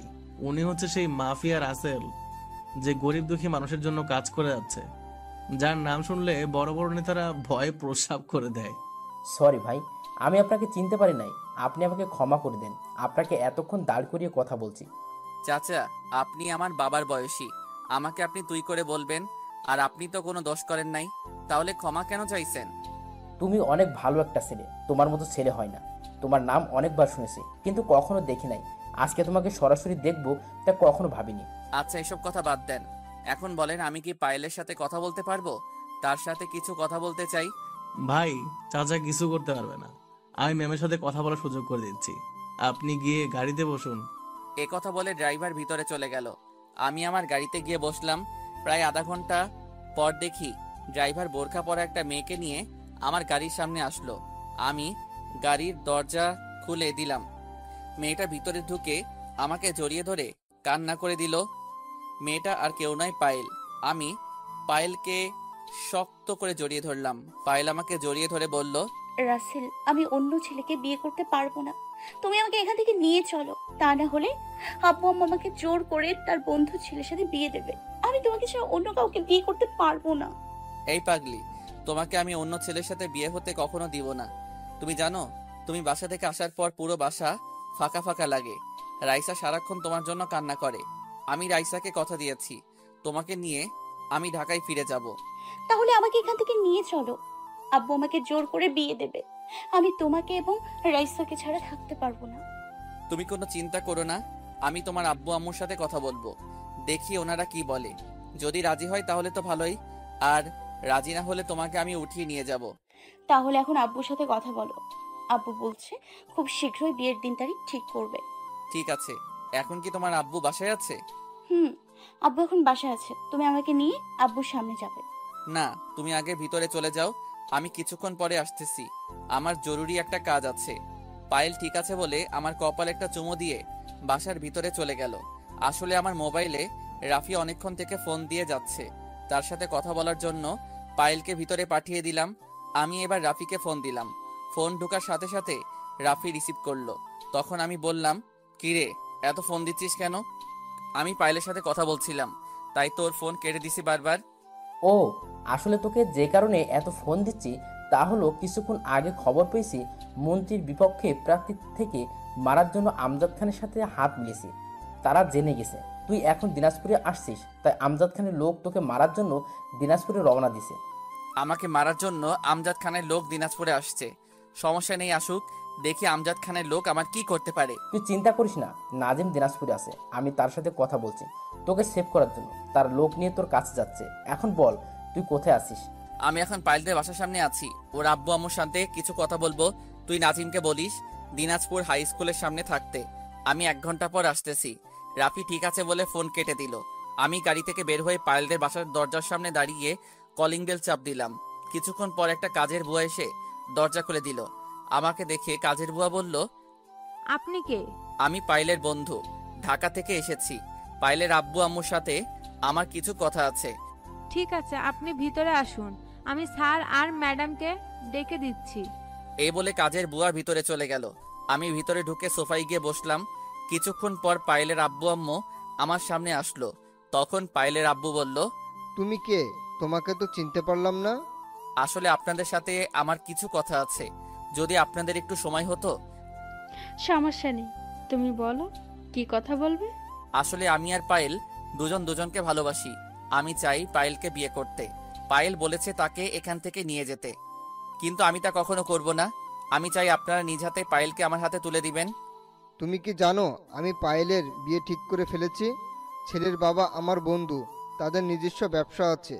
পায়েলকে আপনারা জোর করে বিয়ে দিতে পারবেন, কিন্তু কখনো আমাকে ছাড়া সুখী হবে না। তোমার কি যোগ্যতা আছে যে আমার মেয়েকে বিয়ে করবে? টাকা পয়সা, বাড়ি গাড়ি, ব্যাংক ব্যালেন্স এসব কিছু আছে তোমার? আমার যা কিছু আছে সেটার 5 ভাগের 1 ভাগ আপনার নেই। আর আপনি এখনো আমার আসল পরিচয় পান নাই, আমি কে। তা বলো তুমি কে? আর তোমাকে দেখে তো মনে হয় না তুমি আমার থেকে বড় লোক। আমি বড়লোক ভাব নিয়ে চলি না, আমি সাধারণ মানুষের মতো চলাফেরা করি। আর বাংলাদেশের রাসেল নামে কোনো মাফিয়ার নাম শুনেছেন? শুনেছি। তবে সে খারাপ মানুষের ক্ষতি করে, তাদের মেরে রাস্তায় ফেলে রাখে। সরকার তার কিছুই করতে পারে না। ঠিকই শুনেছেন। আর সেই মাফিয়া রাসেল আমি। আপনার মেয়ে এতদিন আমার ওখানে ছিল, আর আপনি আমাকে আগে থেকে চিনেন। হয়তো অনেক বছর পর দেখছেন, তাই চিনতে পারেন নাই। তোমাকে আমি চিনি মানে? আর তুমি একজন মাফিয়া হয়ে আমার বাসায় এভাবে আসলে কেন? তোমার সাথে লোকজন কোথায়? আমি সাথে করে কাউকে নিয়ে আসি নাই। আমি যে শহরে যাই সেই শহরে আমার লোক আছে। আর আপনি একটু মনে করে দেখেন তো, কয়েক বছর আগে একদিন রাস্তায় একটা ছেলে আপনার ড্রাইভারকে থাপ্পড় মারতে গিয়ে আপনার গায়ে থাপ্পড়টা পড়লো। থাপ্পড়টা কেন মারতে গেছি সেটা হয়তো আপনি ভালো করেই জানেন। আমার মনে পড়েছে। রাতে বৃষ্টি হওয়ার কারণে পরের দিন রাস্তায় পানি জমেছিল। আমার ড্রাইভার জোরে গাড়ি চালিয়ে যাওয়ার সময় তোমার গায়ে পানি পড়ে। তুমি একটা ইটের টুকরো নিয়ে আমার গাড়িতে মারো। তখন আমার ড্রাইভার গাড়ি দাঁড় করিয়ে তোমাকে গিয়ে একটা থাপ্পড় মারে। এর ভিতরে আমি তোমাদের সামনে চলে আসলাম। তখন তুমি ড্রাইভারকে থাপ্পড় মারতে গিয়ে আমার গালে মেরে দাও। ঠিকই ধরেছেন, কিন্তু ওখানে আপনাদের দোষ ছিল, আমার কোনো দোষ ছিল না। আপনার ড্রাইভারের উচিত ছিল গাড়ি আস্তে আস্তে চালিয়ে যাওয়া। এখন তারপরেও ওই ঘটনার জন্য আপনার কাছে আমি ক্ষমা চাচ্ছি। আপনি আমাকে মাফ করে দিবেন। তোমার তো কোনো দোষ নেই, তাহলে ক্ষমা চাচ্ছ কেন? আর আমি রাজি আছি পায়েলের সাথে তোমার বিয়ে দেওয়ার জন্য। তোমার মতো ছেলের সাথে আমার মেয়েকে বিয়ে দেবো না, এটা কি করে হয়? তুমি তোমার আব্বু আম্মুকে বাসায় পাঠিয়ে দিও। একটা কথা বলি, রাগ করবেন না। আমার আব্বু আম্মু কেউ নেই, তারা আমার কাছে মৃত। আজ তাদের জন্য আমি একজন মাফিয়া নামে পরিচিত। কেন? তোমার আব্বু আম্মু কি করেছে যে কারণে তোমার কাছে তারা মৃত? হঠাৎ আমার মোবাইলটা বেজে ওঠে। তখন আমি একটু সাইডে গিয়ে ফোনটা রিসিভ করি। তখন ওই পাশ থেকে বলল, ভাই, আমি নাজিম। রাফি আমাকে আপনার নাম্বার দিয়েছে। আমি লোক নিয়ে হাই স্কুলের সামনে আছি। আপনি কোথায় আছেন? আমি এক জায়গায় আছি, আধা ঘন্টা পর আসতেছি। তোমরা ওখানে অপেক্ষা করো। নাজিম ঠিক আছে বলে ফোন কেটে দিল। আমি পায়েলের আব্বু আম্মুর সামনে গিয়ে বললাম, আপনাদের পরে সবকিছু খুলে বলবো। আমি চাই পায়েলকে আজকে সন্ধ্যায় কাজী ডেকে বিয়ে করব। তারপর তাকে নিয়ে ঢাকায় চলে যাব। আমার একটা কাজ বাকি আছে, ওটা শেষ করে বড় করে একটা অনুষ্ঠান করব, যদি আপনাদের মত থাকে। তুমি যেভাবে বলবে সেভাবে হবে। আমি সব কিছু রেডি করছি, আর আমার বন্ধুকে মানা করে দিচ্ছি। অনেক ধন্যবাদ আপনাকে। তাহলে আমি এখন আসি, সন্ধ্যায় আপনার বাসায় আসব। আপনি সবকিছু রেডি করে রাখবেন। এখন কিছু খাবো না, সন্ধ্যায় বিয়ে করার পর খাবো। আমার সাথে আরো কিছু লোক আসবে। এই বলে তাদের থেকে বিদায় নিয়ে বাসা থেকে বেরিয়ে আসলাম। আমি এতক্ষণ পায়েলের আব্বু আম্মুর সাথে কথা বলছি, আর পায়েল এক কোণে দাঁড়িয়ে সব শুনেছে। পায়েল তার আব্বু আম্মুর কথা শুনে খুশিতে রুমে চলে গেল। আমি তাদের বাসা থেকে বেরিয়ে গাড়ি নিয়ে সোজা স্কুলের সামনে চলে আসলাম। স্কুলের সামনে এসে দেখি নাজিম 5 গাড়ি লোক নিয়ে অপেক্ষা করছে। আমি তাদের সামনে গাড়ি দাঁড় করালাম। গাড়ি থেকে নামার পর নাজিম আমার সামনে এসে বলল, আসসালামু আলাইকুম ভাই, কেমন আছেন? আজকে আপনাকে সামনাসামনি দেখবো সেটা কখনোই স্বপ্নে ভাবিনি। ও আচ্ছা, এখন বলো, আমজাদ খানের লোক দিনাজপুরে আসছে? আমরা তো কাউকে দেখি নাই। রাফি ভাই আমাদের বলার পর আমি লোক নিয়ে চলে আসি। হঠাৎ আমার মোবাইলটা বেজে উঠলো। তাকিয়ে দেখি পায়েল ফোন দিছে। আমি রিসিভ করার পর পায়েল ওপাশ থেকে যেটা বলল সেটা শোনার জন্য মোটেও প্রস্তুত ছিলাম না। পায়েলের কথা শুনে আমার মাথা পুরো গরম হয়ে গেল। পায়েল আমাকে ফোন করে বলল, রাসেল, তুমি আমাদের বাড়ি থেকে বের হয়ে যাওয়ার পর আব্বুর মোবাইলে একটা কল আসে। আমজাদ খান নামে এক লোক ফোন দিয়েছে। উনি বলেছে তোমাকে যদি তাদের হাতে তুলে না দিই তাহলে আব্বুকে মেরে ফেল। আব্বু আম্মু এখন টেনশন করতেছে। আমি পায়েলের কথা শুনে মাথায় রক্ত উঠে গেছে। তখন আমি পায়েলকে বললাম, তোমার আব্বু আম্মুকে কোনো টেনশন করতে বলবে না। ওই আমজাদ খান আমার কিছুই করতে পারবে না, তোমার আব্বুর কিছুই করতে পারবে না। আমি এখনই আসছি তোমাদের বাসায়। প্লিজ তুমি এসো না। আমজাদ খানের লোক আমাদের বাসার চারপাশে ঘোরাঘুরি করছে। তোমাকে দেখলে হয়তো মেরে ফেলবে। আমাকে নিয়ে চিন্তা করতে হবে না, ওরা আমাকে এখনো চিনে নাই, আমার কিছুই করতে পারবে না। বলে ফোনটা কেটে নাজিম এবং তার লোক নিয়ে পায়েলদের বাসায় যেতে লাগলাম। কিছুক্ষণ পর পায়েলদের বাসার সামনে চলে আসলাম। নাজিমকে আগে গাড়ি থেকে নামতে বললাম। তাকে বলছি চারপাশে তাকিয়ে দেখতে, কাউকে দেখা যায়নি। নাজিম এবং তার লোক গাড়ি থেকে নেমে বাসার চারপাশে তাকিয়ে দেখতে লাগলো, কিন্তু কাউকে দেখতে পাইনি। তারপর আমি গাড়ি থেকে নেমে বাসার ভিতরে ঢুকে দরজার সামনে দাঁড়িয়ে কলিং বেল চাপ দিলাম। কিছুক্ষণ পর পায়েল এসে দরজা খুলে দিল। আমি আর নাজিম ভিতরে ঢুকলাম, আর বাকিদের বাহিরে পাহারা দিতে বললাম। ভিতরে ঢোকার পর পায়েলের আব্বু আম্মু আমার সামনে আসলো। তখন আমি বললাম, পায়েল আমাকে ফোন করে সব বলেছে। এখন বলুন আমজাদ খান আপনাকে আর কি কি বলেছে? এখন আমজাদ খান বলেছে তোমাকে তাদের হাতে তুলে দিতে। পায়েলকে তোমার সাথে বিয়ে দিতে মানা করেছে। আমি যদি এসব তোমাকে বলি তাহলে আমার পরিবারের সবাইকে মেরে ফেলবে। আপনি আমাকে সব বলে দিচ্ছেন, তাহলে যদি আমজাদ খান আপনাকে মেরে ফেলে? আমি ওই আমজাদ খানকে ভয় পাই না। তোমার সাথে কথা বলার পর আমার সাহস বেড়ে গেছে, তাই আমি কাউকে ভয় পাই না। এই সাহস সবসময় মনের ভিতরে রাখবেন, তাহলে কোনো সন্ত্রাসী আপনার কিছুই করতে পারবে না। হঠাৎ বাহিরে গোলাগুলি শব্দ শুরু হলো। আমি পকেট থেকে গানটা বের করে নাজিমকে সাথে নিয়ে বাসা থেকে বের হলাম। বাহিরে এসে দেখি 15-20 জনের মতো লোক আমার লোকদের গুলি করছে। তখন আমিও তাদের গুলি করতে লাগলাম। নাজিমও গুলি করতে লাগলো। গুলি করতে করতে প্রায় ওদের সবগুলো লোক মারা গেছে। কিন্তু হঠাৎ একটা গুলি এসে আমার হাতে লাগে। আমি নিচে বসে গেলাম। নাজিম আমাকে ধরে বাসার ভিতরে নিয়ে গেল। পায়েল আমাকে দেখে দৌড় দিয়ে এসে জড়িয়ে ধরে কান্না করে দিল। তখন আমি বললাম, এই পায়েল, তুমি কান্না করছো কেন? আমার কিছুই হয়নি, শুধু হাতে একটা গুলি লেগেছে, এমনি ঠিক হয়ে যাবে। তুমি বললে ঠিক হয়ে যাবে? তুমি তো ডাক্তার, এখন তোমার হাত থেকে গুলি বের করতে হবে। তোমাকে এক্ষুনি হসপিটালে নিয়ে যেতে হবে। না মা, রাসেলকে নিয়ে বাসা থেকে বের হওয়া যাবে না। আমজাদ খানের লোক আবারও ওর উপর আক্রমণ করতে পারে। আপনি ঠিকই বলেছেন, ভাইকে রুমে নিয়ে যান, আমি দেখি একজন ডাক্তার নিয়ে আসতে পারি কিনা। আপনাকে কোথাও যেতে হবে না, আমি ওর গুলি বের করব। আপনি শুধু ওকে ধরে আমার রুমে নিয়ে আসুন, আমি ওর গুলি বের করার ব্যবস্থা করছি। নাজিম আর পায়েলের আব্বু আমাকে ধরে পায়েলের রুমে নিয়ে এসে বিছানায় শুয়ে দিল। গুলিটা অনেকটা ভিতরে ঢুকে গেছে। কিছুক্ষণ পর পায়েল রুমে এসে আমার পাশে বসলো। আমি তাকিয়ে দেখি পায়েলের হাতে একটা ছুরি। তখন পায়েল বলল, প্লিজ রাসেল, তোমাকে একটু ব্যথা সহ্য করতে হবে, এছাড়া আমি আর কোনো উপায় খুঁজে পাচ্ছিলাম না। আমি ব্যথার কারণে কথা বলতে পারছি না। মাথা নাড়িয়ে বললাম, গুলি বের করতে। তখন পায়েল নাজিমকে বলল, আপনি একটু রাসেলকে শক্ত করে চেপে ধরেন, আমি জানি ও অনেক ব্যথা পাবে। নাজিম আর কোনো কথা না বলে আমার এক হাত শক্ত করে চেপে ধরলো, আরেক হাত পায়েলের আব্বু চেপে ধরলো। পায়েল ছুরিটায় আগুন দিয়ে অনেক গরম করলো। তারপর ছুরিটার মাথা দিয়ে গুলি বের করতে লাগলো। পায়েল ছুরিটা হাতে লাগানোর সাথে সাথে আমি অনেক জোরে চিৎকার করতে লাগলাম। হঠাৎ আমি ব্যথায় জ্ঞান হারিয়ে ফেললাম। তারপর আর কি হলো আমি বলতে পারবো না। হঠাৎ কারো কান্নার আওয়াজে ঘুম ভেঙে গেল। আমি চোখ খুলে তাকিয়ে দেখি রাইসা আমার এক হাত জড়িয়ে ধরে কান্না করতে আছে। তখন আমি রাইসাকে বললাম, আমার মামুনি কান্না করছো কেন? আমার তো কিছুই হয়নি। আর তুমি এখানে কার সাথে এসেছো? আমাকে রাফি চাচ্চু নিয়ে এসেছে। চাচ্চু বাইরে সবার সাথে কথা বলতে আছে। আজকে সকালে রাফি চাচ্চু আমাকে নিয়ে এসেছে। হঠাৎ রাফি, নাজিম এবং পায়েল রুমে আসলো। এতক্ষণ তো হাতের দিকে লক্ষ্য করি নাই। পায়েল আমার গুলিটা বের করে হাতে ব্যান্ডেজ করে দিচ্ছে। তখন রাফি বলল, তোর হাতে গুলি লেগেছে, তুই আমাকে একটা মিনিট ফোন করে বলবি না? রাত 3টার সময় নাজিম আমাকে ফোন দিয়ে বলে তোর হাতে আমজাদ খানের লোক গুলি করেছে।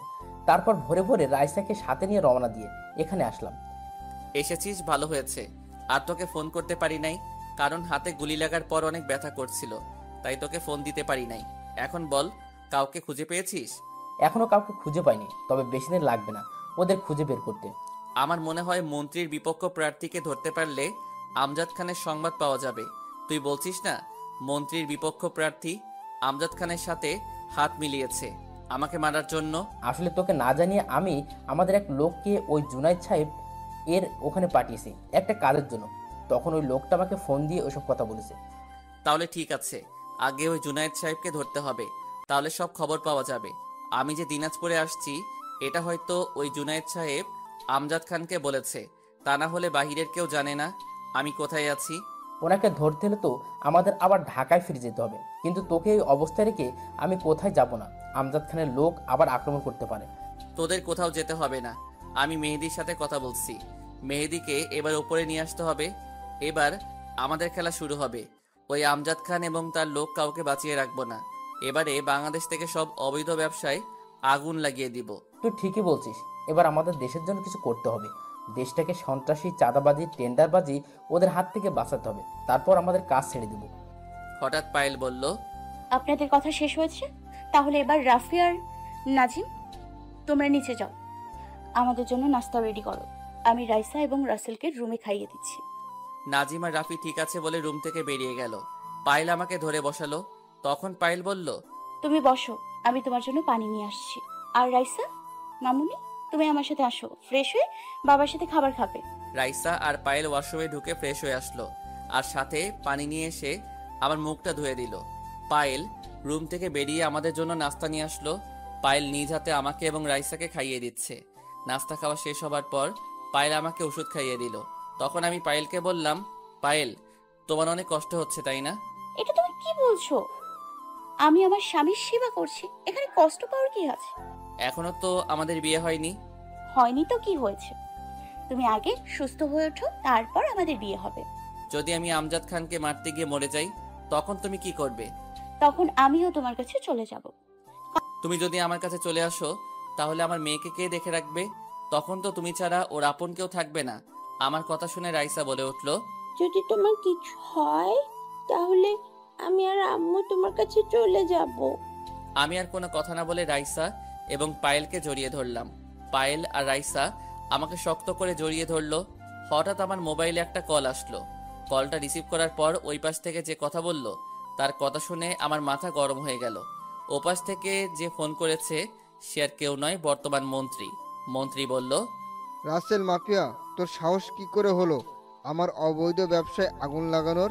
তুই আমাকে এখনো চিনতে পারিস নাই, তোকে আমি মেরেই ফেলবো। তুই কি মনে করেছিস আমি তোর কথা বিশ্বাস করব? আরে তোকে আমি হাড়ে হাড়ে চিনি, তাই তো তোর পিছনে লোক লাগিয়ে রেখেছি। তুই আমাকে ভুলিয়ে ভালিয়ে ভালো সেজেছিস, সেটা আমি বুঝতে পেরেছি।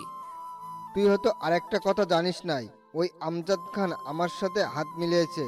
তোর কারণে আমরা কোনো কাজ করতে পারছি না, তাই তো জুনায়েদ ও আমাদের সাথে হাত মিলিয়েছে। এবার তোকে শেষ করে দেশটা আমাদের মতো চালাবো। আমি বেঁচে থাকতে তোরা সেটা কখনোই পারবি না। এতদিন তোকে কিছু করি নাই একমাত্র তোর স্ত্রীর কারণে, কিন্তু এবার তোকেও ওই আমজাদ খানের সাথে গুলি করে মারবো। সেটা তুই চেষ্টা করে দেখতে পারিস। এবার তো তুই বেঁচে গেলি, কিন্তু পরের বার তোকে কেউ বাঁচাতে পারবে না।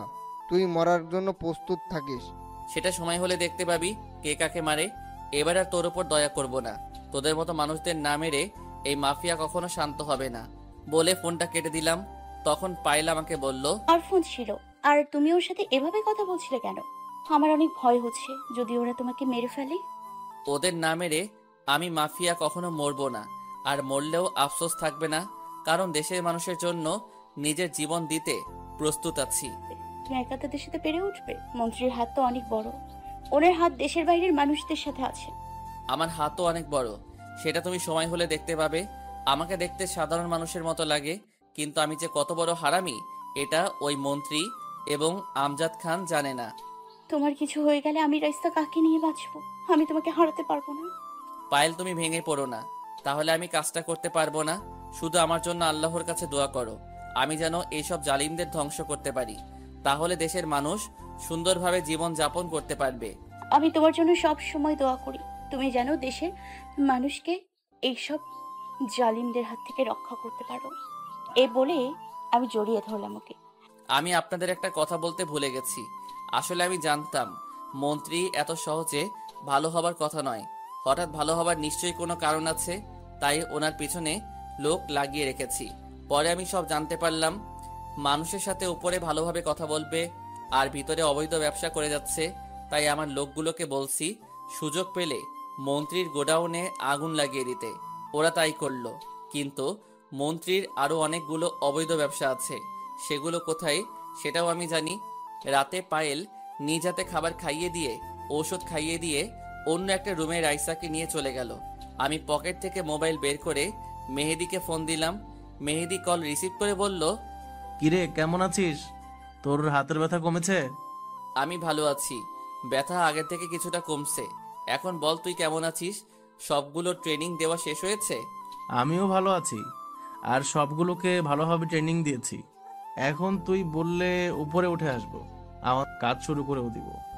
কালকে তুই সবাইকে নিয়ে ওপরে উঠে আসবি, আর মন্ত্রীর এবং জুনাইদের যত অবৈধ ব্যবসা আছে সবগুলো ধ্বংস করে দিবি। তাদের লোক একটাকেও বাঁচিয়ে রাখবি না, সবগুলোকে মেরে মাটির নিচে পুঁতে রাখবি। ঠিক আছে, তুই যেভাবে বললি সেইভাবে কাজ হয়ে যাবে। আর আমার অ্যাকাউন্টে কিছু টাকা পাঠিয়ে দিস তো। সমস্যা নেই, আমি রাফিকে বলে দিব, সে তোর অ্যাকাউন্টে টাকা পাঠিয়ে দিবে। আর কখন কি হয় আমাকে জানাবি। মেহেদি ঠিক আছে বলে ফোন কেটে দিল। এবার আপনাদের একটা গোপন কথা খুলে বলি। মন্ত্রীর স্ত্রী মানে আন্টি আমাকে একদিন তার রুমে নিয়ে দরজা বন্ধ করে বলল, রাসেল, আমার একটা কাজ করে দিতে পারবি? হয়তো যে কাজের কথা বলবো তুমি সেটা কখনোই কল্পনা করতে পারবে না, কিন্তু তুমি আমার কাজটা করে দিবে। আমি জানি তুমি এই কাজটা করতে পারবে। কি কাজ আন্টি? যদি সম্ভব হয় তাহলে আমি অবশ্যই তোমার কাজটা করে দিব, তবে এমন কোনো কাজের কথা বলবে না যেটা আমি করতে পারবো না। আমার কাজটা হচ্ছে আমার স্বামী মানে তোমার আঙ্কেলকে মেরে ফেলতে হবে। আন্টি, এটা আপনি কি বলছেন? আঙ্কেলকে কেন মারবো? আর ওনাকে মারলে তো আপনি বিধবা হয়ে যাবেন। বিধবা হলে আমার কোনো সমস্যা নেই, ওই খুনিকে তোমার মারতে হবে। তুমি জানো, ওই মন্ত্রী আমার বাবা মাকে মেরে আমাকে জোর করে বিয়ে করেছে।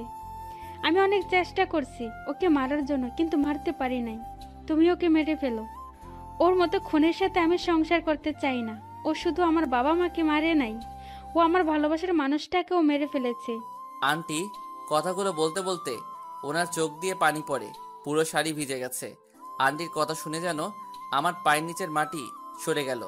তখন আমি আন্টিকে বললাম, আচ্ছা আন্টি, মন্ত্রী কেন আপনার বাবা মাকে মেরেছে এবং আপনার ভালোবাসার মানুষকে মেরেছে? আমার কথা শুনে আন্টি বলতে লাগলো, এ মন্ত্রী আমার বাবার সম্পত্তির জন্য আব্বু আম্মুকে মেরে ফেলেছে। তখন এই মন্ত্রীর কিছুই ছিল না। এই মন্ত্রী আব্বুর অফিসে একজন ম্যানেজার ছিল। আব্বু তাকে অনেক বিশ্বাস করত, কিন্তু মন্ত্রী আব্বুর সাথে বেইমানি করে গাড়ি বাড়ি অফিস ব্যাংক ব্যালেন্স সব কিছু সই করে নিয়ে যায়।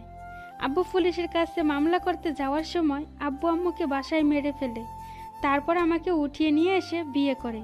বিয়ের পর আজ পর্যন্ত আমাকে বাসার বাহিরে যেতে দেয়নি। প্রায় 15 বছরের মতো আমি বাসার বাহিরে যেতে পারি নাই। এ কারণে তুমি এই বাসায় আসলে ওর সামনে সুন্দরভাবে কথা বলি, কিন্তু মনের ভিতরে ওর জন্য ঘৃণা আর খুনের প্রতিশোধের আগুন জ্বলছে।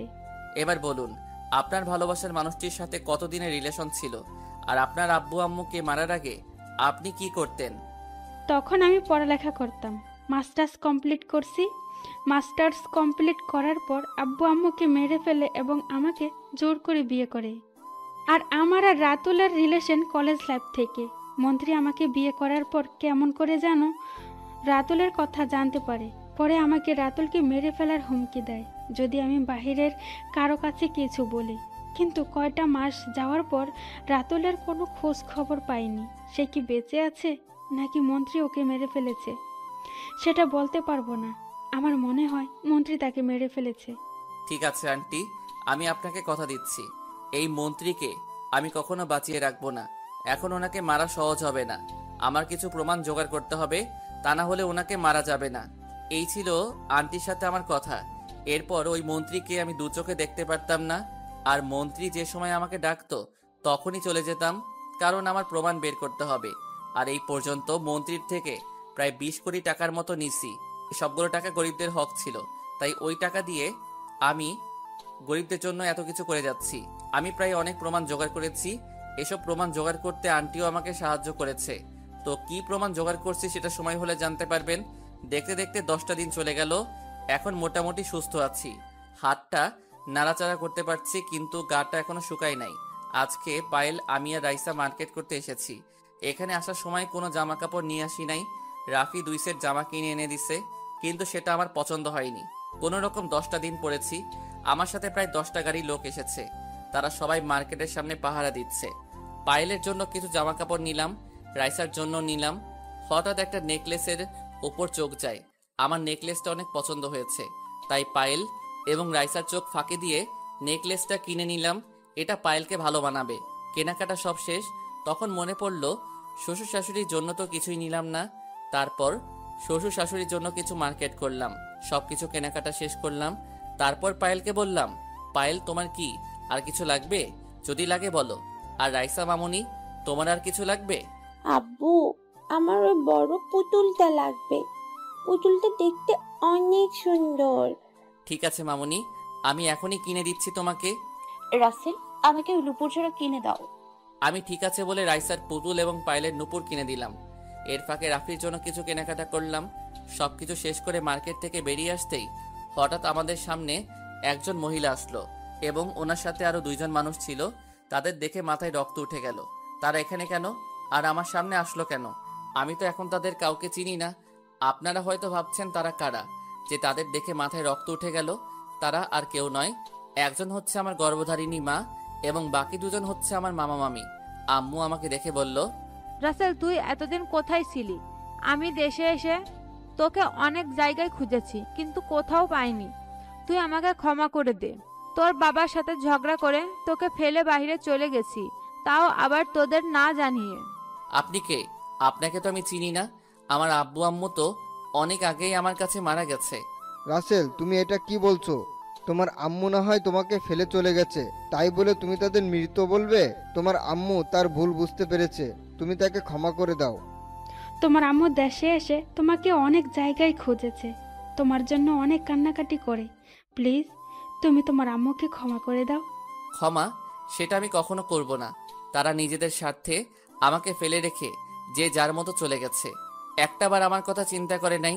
আমি তাদের কাছে এতই বোঝা হয়ে গেছি। আমি কি করব? তোর আব্বুর কারণে আমি বাইরে চলে গেছি। তোর আব্বু বাহিরের মেয়েদের সাথে হোটেলে রাত কাটায়, সেটা নিয়ে তোর আব্বুর সাথে প্রতিদিন ঝগড়া করি, কিন্তু তোর আব্বু ভালো হয় না। তাই বাসা থেকে বেরিয়ে আসার আগের দিন তোর আব্বুর সাথে কথা কাটাকাটির মধ্যে দিয়ে তোর আব্বু আমাকে অনেক মারধর করে। তাই কাউকে না বলে বাসা থেকে বেরিয়ে একটা বান্ধবীর বাসায় চলে যাই। তার কিছুদিন পর কানাডায় চলে যাই। তোর কথা অনেক মনে পড়েছে। কয়েক বছর যাওয়ার পর আর থাকতে না পেরে বাংলাদেশে চলে আসি।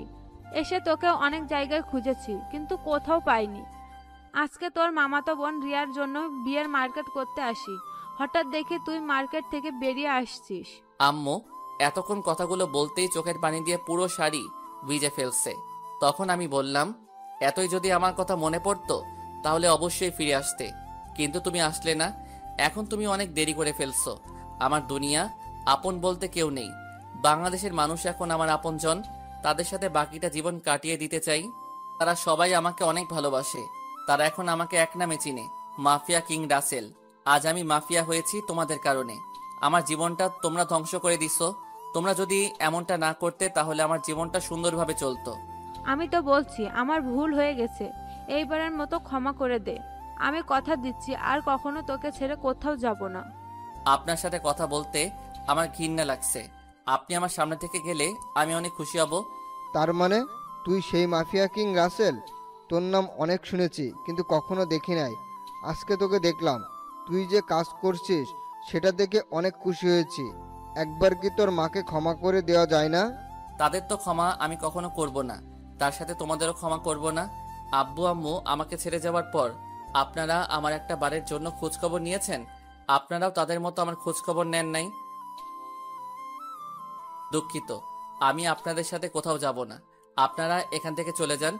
আপনারা না গেলে আমি চলে যাচ্ছি। পায়েল চলো।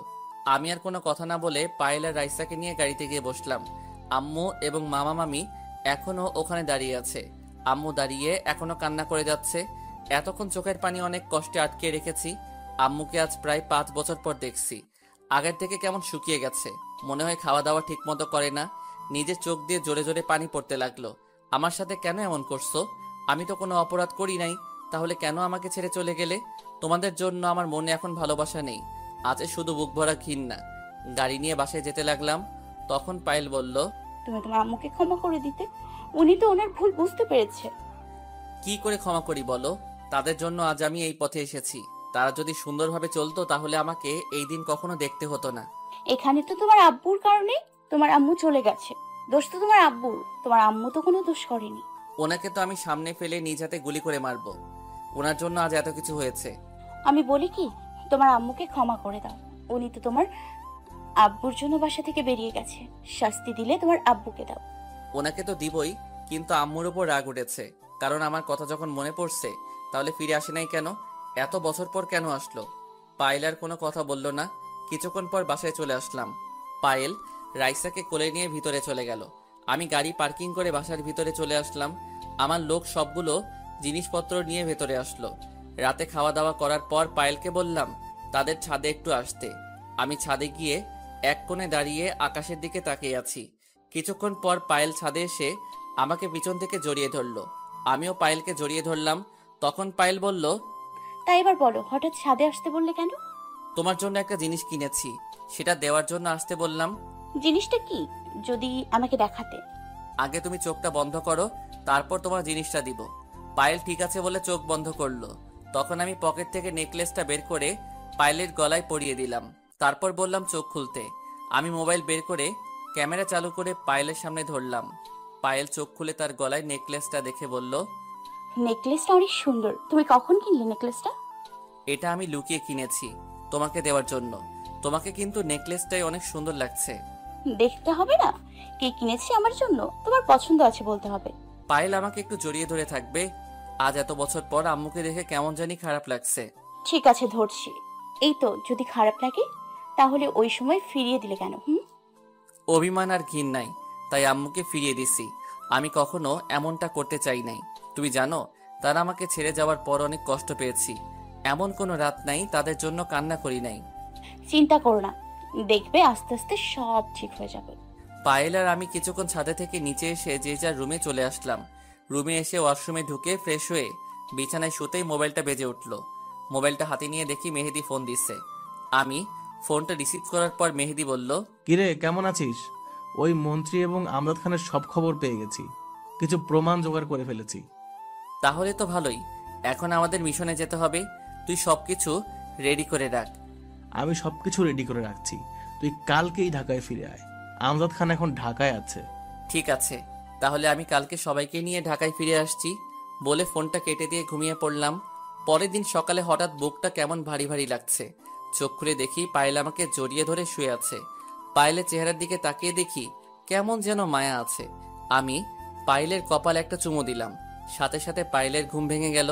তখন পায়েল বলল, আমাকে চুমু দিলে হবে না, আমাকে এখন একটা কিস করতে হবে। আমি আজকে তোমার কোনো কথা শুনবো না। তার মানে তুমি ঘুমিয়ে নেই, এতক্ষণ সজাগ ছিলে? ঠিকই ধরেছ, আমি এতক্ষণ সজাগ ছিলাম। আমি দেখতে চেয়েছি তুমি আমাকে দেখে কি করো। এখন কোনো কথা না বলে আমাকে কিস করো।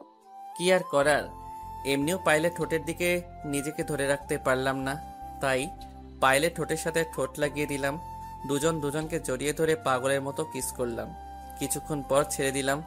আমি বললাম, পায়েল আমি আজকে ঢাকায় ফিরে যাব। আমাদের মিশন ঢাকায় হবে, কারণ আমজাদ খান এখন ঢাকায় আছে। তোমাকে ছাড়া আমি থাকতে পারবো না। যদি তোমার কিছু হয়ে যায়? আমার কিছু হয়ে গেলে আরেকটা ভালো ছেলে দেখে বিয়ে করে ফেলো। তোমার কিছু হয়ে গেলে আমিও তোমার কাছে ফিরে যাব। আমি তোমাকে ছাড়া অন্য কাউকে বিয়ে করতে পারবো না। এত ভালোবাসো আমাকে, সারা জীবন এইভাবে ভালোবেসে যাবে তো? মরার আগ পর্যন্ত আমি তোমাকে এইভাবে ভালোবেসে যাব। ঠিক আছে, যদি আল্লাহ আমাকে বাঁচিয়ে রাখে তাহলে তোমার কাছে ফিরে আসবো। তুমি শুধু আমার জন্য দোয়া করো। আমি তোমার জন্য সব সময় দোয়া করি, আল্লাহ যেন তোমাকে হেফাজতে রাখেন। ঠিক আছে, এখন তোমার রুমে যাও। আমি ফ্রেশ হয়ে নাস্তা করে বেরিয়ে পড়বো। তুমি রাইসার খেয়াল রেখো। পায়েল আমার কপালে একটা চুমু দিয়ে রুম থেকে বেরিয়ে গেল। আমি বিছানা থেকে উঠে ওয়াশরুমে ঢুকে ফ্রেশ হয়ে সবার সাথে নাস্তা করে বেরিয়ে পড়লাম। আসার সময় শ্বশুর শাশুড়িকে বলে আসলাম পায়েল আর রাইসা আমাকে জড়িয়ে ধরে অনেক কান্নাকাটি করেছে। প্রায় 5 ঘন্টা পর ঢাকায় ফিরে আসলাম। নিজের বাসায় চলে আসলাম। আসার সময় মেহেদিকে বলেছি আমার বাসায় থাকতে। নাজিম তার লোক নিয়ে আমার সাথে এসেছে। বাসায় এসে ভিতরে ঢুকে দেখি মেহেদি সোফায় বসে আছে। খালা আমাকে দেখে বলল, কেমন আছো রাসেল? তোমার হাতের এখন কি অবস্থা? আলহামদুলিল্লাহ খালা, ভালো আছি। তুমি কেমন আছো? হাতের অবস্থা আগের থেকে মোটামুটি ভালো, তবে এখনো ঘা শুকায় নাই। আমিও ভালো আছি। তোমার গুলি লাগার কথা শুনে অনেক চিন্তায় পড়ে গেলাম। যাক, আল্লাহ তোমাকে হেফাজত করেছে। তোমার রুমে গিয়ে ফ্রেশ হয়ে আসো, আমি তোমাকে খাবার দিচ্ছি। এই বলে খালা চলে গেল। ফ্রেশ হয়ে সবার সাথে খাবার খেয়ে রুমে চলে আসলাম। আসার সময় রাফি আর মেহেদিকে বললাম আমার রুমে আসতে। হঠাৎ মোবাইল ফোনটা বেজে উঠল। হাতে নিয়ে দেখি মন্ত্রী ফোন দিয়েছে। ফোন রিসিভ করার পর মন্ত্রী যে কথা বলল সেটা শোনার জন্য মোটেও প্রস্তুত ছিলাম না। মন্ত্রী বলল, মাফিয়া রাসেল, তুই এখন কোথায়? তোর মেয়ে রাইসা এবং তোর ভালোবাসার মানুষ এখন আমার কাছে। যদি তাদের বাঁচাতে চাস তাহলে তুই একা আমার এখানে আসবি। যদি কোনো চালাকি করিস তাহলে ওদের মরা মুখ দেখবি। তোর বাসার সামনে একটা গাড়ি আসবে, সোজা ওটাতে উঠে যা। তুই ওদের কিছু করবি না, আমি তোর কথা মতো এখনই আসছি। ঠিক আছে, তাহলে আমি ওদের কিছুই করব না। তুই এখনই বাসা থেকে বেরিয়ে পড়, দেরি করলে ওদের হারাতে হবে। এই বলে মন্ত্রী ফোন কেটে দিল। তখন মেহেদি আর রাফি আমার সামনে আসলো। আমাকে চিন্তিত দেখে মেহেদি বলল, কিরে, কার সাথে কথা বলছিস? আর তোকে কেমন চিন্তিত লাগছে? কি হয়েছে আমাদের খুলে বল। মন্ত্রী আমার মেয়ে এবং পায়েলকে তুলে নিয়ে গেছে। মন্ত্রী বলেছে তাদের বাঁচাতে চাইলে আমাকে একা ওদের ওখানে যেতে। দেরি হলে রাইসা এবং পায়েলকে মেরে ফেলবে। মন্ত্রীর এত বড় সাহস! ও জানে না কার সাথে পাঙ্গা নিতে আসছে। আজকে ওই মন্ত্রীকেই মেরে ফেলবো। শোন আমি কি বলি, আমি এখন বাসা থেকে বেরিয়ে পড়ব আর আমার মোবাইলে লোকেশন চালু করে রাখবো। তোরা আমি বাসা থেকে বেরিয়ে যাওয়ার 30 মিনিট পর বেরিয়ে পড়বি। তুই কোনো চিন্তা করিস না, আমরা সব কিছু রেডি করে বেরিয়ে পড়বো। কিন্তু এখন সমস্যা হচ্ছে, ওরা যদি তোর কোনো ক্ষতি করে। তারা আমাকে মেরে ফেলবে সেটা আমি জানি, কিন্তু মরার আগ পর্যন্ত ওদের সাথে লড়াই করে মরতে চাই। হঠাৎ ফোনটা বেজে উঠল। রিসিভ করার পর ওই পাশ থেকে পায়েলের আব্বু বলল, রাসেল তুমি কোথায়?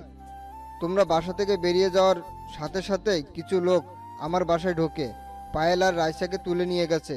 ওরা আমার আর পায়েলের আম্মুর মাথায় বাড়ি দিয়েছে। তারপর আমরা জ্ঞান হারিয়ে ফেলি। কিছুক্ষণ আগে জ্ঞান ফিরেছে, তারপর তোমাকে ফোন দিলাম।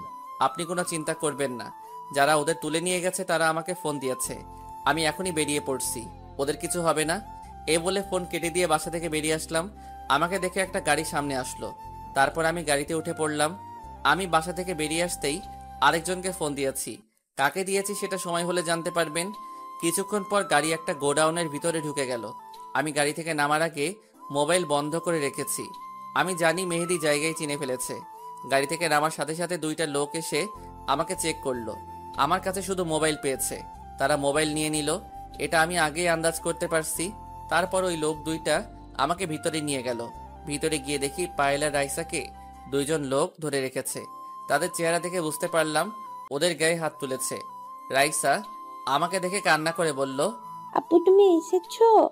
এই লোকগুলো আমাকে আর আম্মুকে অনেক মেরেছে। দেখো আমার আর আম্মুর শরীর থেকে রক্ত বের হচ্ছে। তুমি আমাদের ওদের হাত থেকে বাঁচাও। আম্মু তোমাদের কিছু হবে না, আব্বু এসে গেছি, এখন তোমরা বাসায় যেতে পারবে। হঠাৎ মন্ত্রী জুনায়েদ এবং সাথে আরেকজন বেরিয়ে সামনে আসলো। মন্ত্রী আর জুনায়েদ বাদে আরেকজনকে দেখে মোটেও প্রস্তুত ছিলাম না। ওনাকে দেখে মাথা পুরো গরম হয়ে গেল। তিনি আর কেউ নয়, আমার বাবা আমজাদ খান। এই কারণে তো বলি, ওনার নাম শোনার পর আমার কাছে কেমন জানি লাগছে। তখন আব্বু বলল, কি মিস্টার মাফিয়া কিং রাসেল, আমাকে চিনতে পারছো? আমি সেই আমজাদ খান, তুমি যাকে খুঁজে বেড়াচ্ছ, মানে তোমার জন্মদাতা পিতা। তোর মতো পিতাকে আমি ঘৃণা করি, তোকে আমি কখনো বাবা মানি না। তুই একটা ধোঁকাবাজ, তুই একটা খুনি, তুই নিষ্পাপ একটা মেয়ের মা বাবাকে খুন করছিস। তোকে আমি আজকে নিজ হাতে মারবো। সেটা তুমি কখনোই পারবে না। ওরা আমার অবৈধ ব্যবসার কথা পুলিশের কাছে বলে দিয়েছে, তাই ওদের মেরে ফেলেছি।